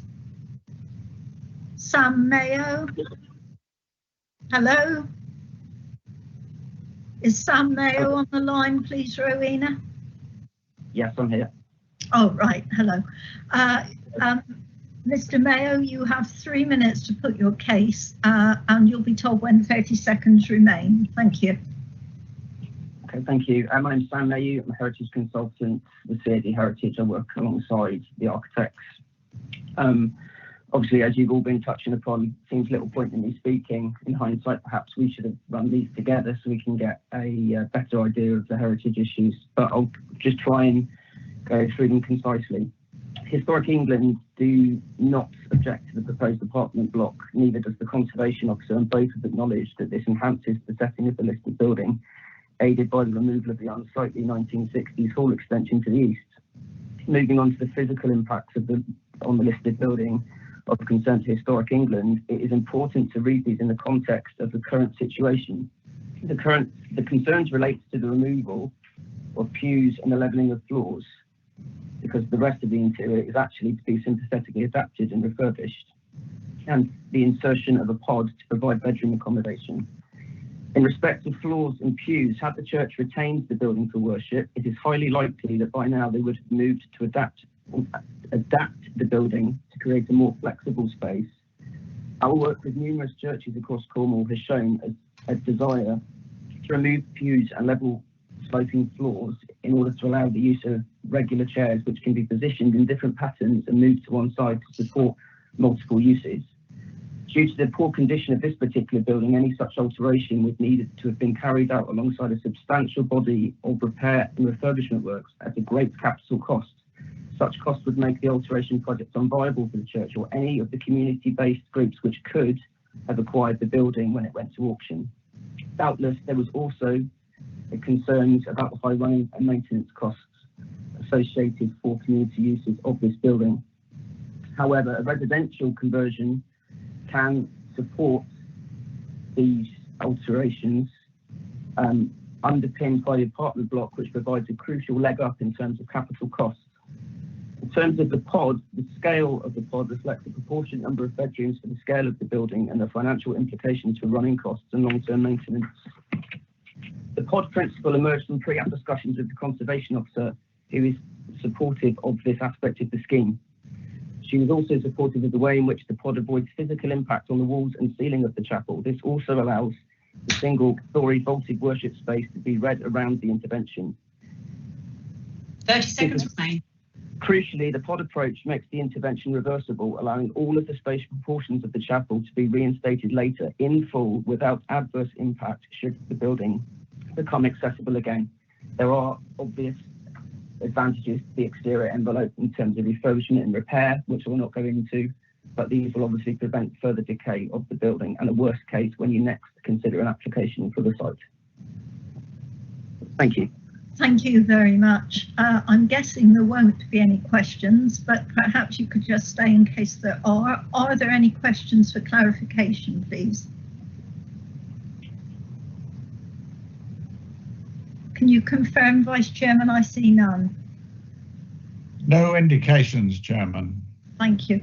Then in that case, thank you very much, Mr. Mayo, for joining us. Thank you. Councillor Formosa, please don't feel you have to speak on this, but you have the right to at this point. Chair, it's Emma Code. I believe Mark Formosa has actually left the meeting now. Right, thank you very much, and no statement or anything. So we move into questions of the planning officer. Again, there may be none. No questions of the planning officer. Can you confirm, Vice Chairman?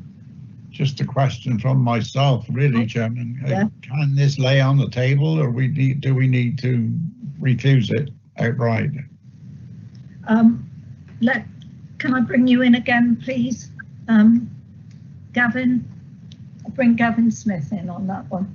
Yeah, thanks, Chairman. The only thing we can consider with this application is impact on the historic environment. So you will recall in the previous one we had 3 reasons for refusal, being historic environment, heritage, parking, living conditions. So the only matter that you're looking at now is heritage. My advice to you as the decision maker is be consistent to your previous decision. Thank you, Chair, and Councillor Greenslade. Thank you. Thank you. I have no further questions listed. Can you confirm, Vice Chairman? Yes, Chairman, and I would like, if you're going to... We're now going into debate, yes. Okay, I'll wait then. Councillor Kenny. I don't think we need to drag this out. I propose that we refuse this application. I think we should make the point that we've got no objection at all to the removal of the absolutely hideous 1960 extension. It's purely the historic fabric of the building based on the concerns raised by Historic England. And just a question, do we have to do this to the Secretary of State if we refuse it? Again, I will go to Gavin. Can you come in on this, please, and liaise? No, that's an easy one. Thank you, Madam Chairman. We'd only need to go to the Secretary of State if we're going contrary to Historic England. We wouldn't be if we were minded to refuse it. Thank you. Councillor May, I have you next. Did you wish to second that? Yes, Chairman, thank you very much. Thank you. Thank you. And do you wish to say anything else? No. No, thank you. I do have one other speaker indicated, Councillor Batters. No, it's okay, Chair. I was going to second it. Mary's already done it. Thank you. So, Councillor Kenny, you're refusing on the historic elements as per Gavin Smith's advice, yes? Yes. Right, thank you. So I have a proposal for refusal proposed by Councillor Kenny, seconded by Councillor May. Emma, could you take the vote, please? Thank you, Chairman. I'll do an alphabetical roll call if you could indicate whether you're for, against or abstaining. Councillor Atherfold. Councillor Atherfold, for. Councillor Batters. For. Councillor Bull. For. Councillor Dyer. For. Councillor Greenslade. For. Councillor Jewell. For. Councillor Kenny. For. Councillor Martin. For. Councillor May. For. Councillor Mould. For. Councillor Thomas. For. Councillor Williams. For. Thank you, Chairman. I can confirm that's a unanimous vote to refuse the application. Thank you very much. And we'll now take half an hour for lunch. Chair, sorry, Chair, it's Emma again. Just to let you know, if we could wait till 2 o'clock, because that's when the next live stream is due to start. So for members of the public who will be watching on the live stream, they know to commence at 2 p.m. Right. But, oh, goodness me, we get 3/4 of an hour off. Gosh. Oh. What a pity it's not just long enough to fit another one in. Okay, thank you very much then. We will see you all at 2 o'clock. Thank you.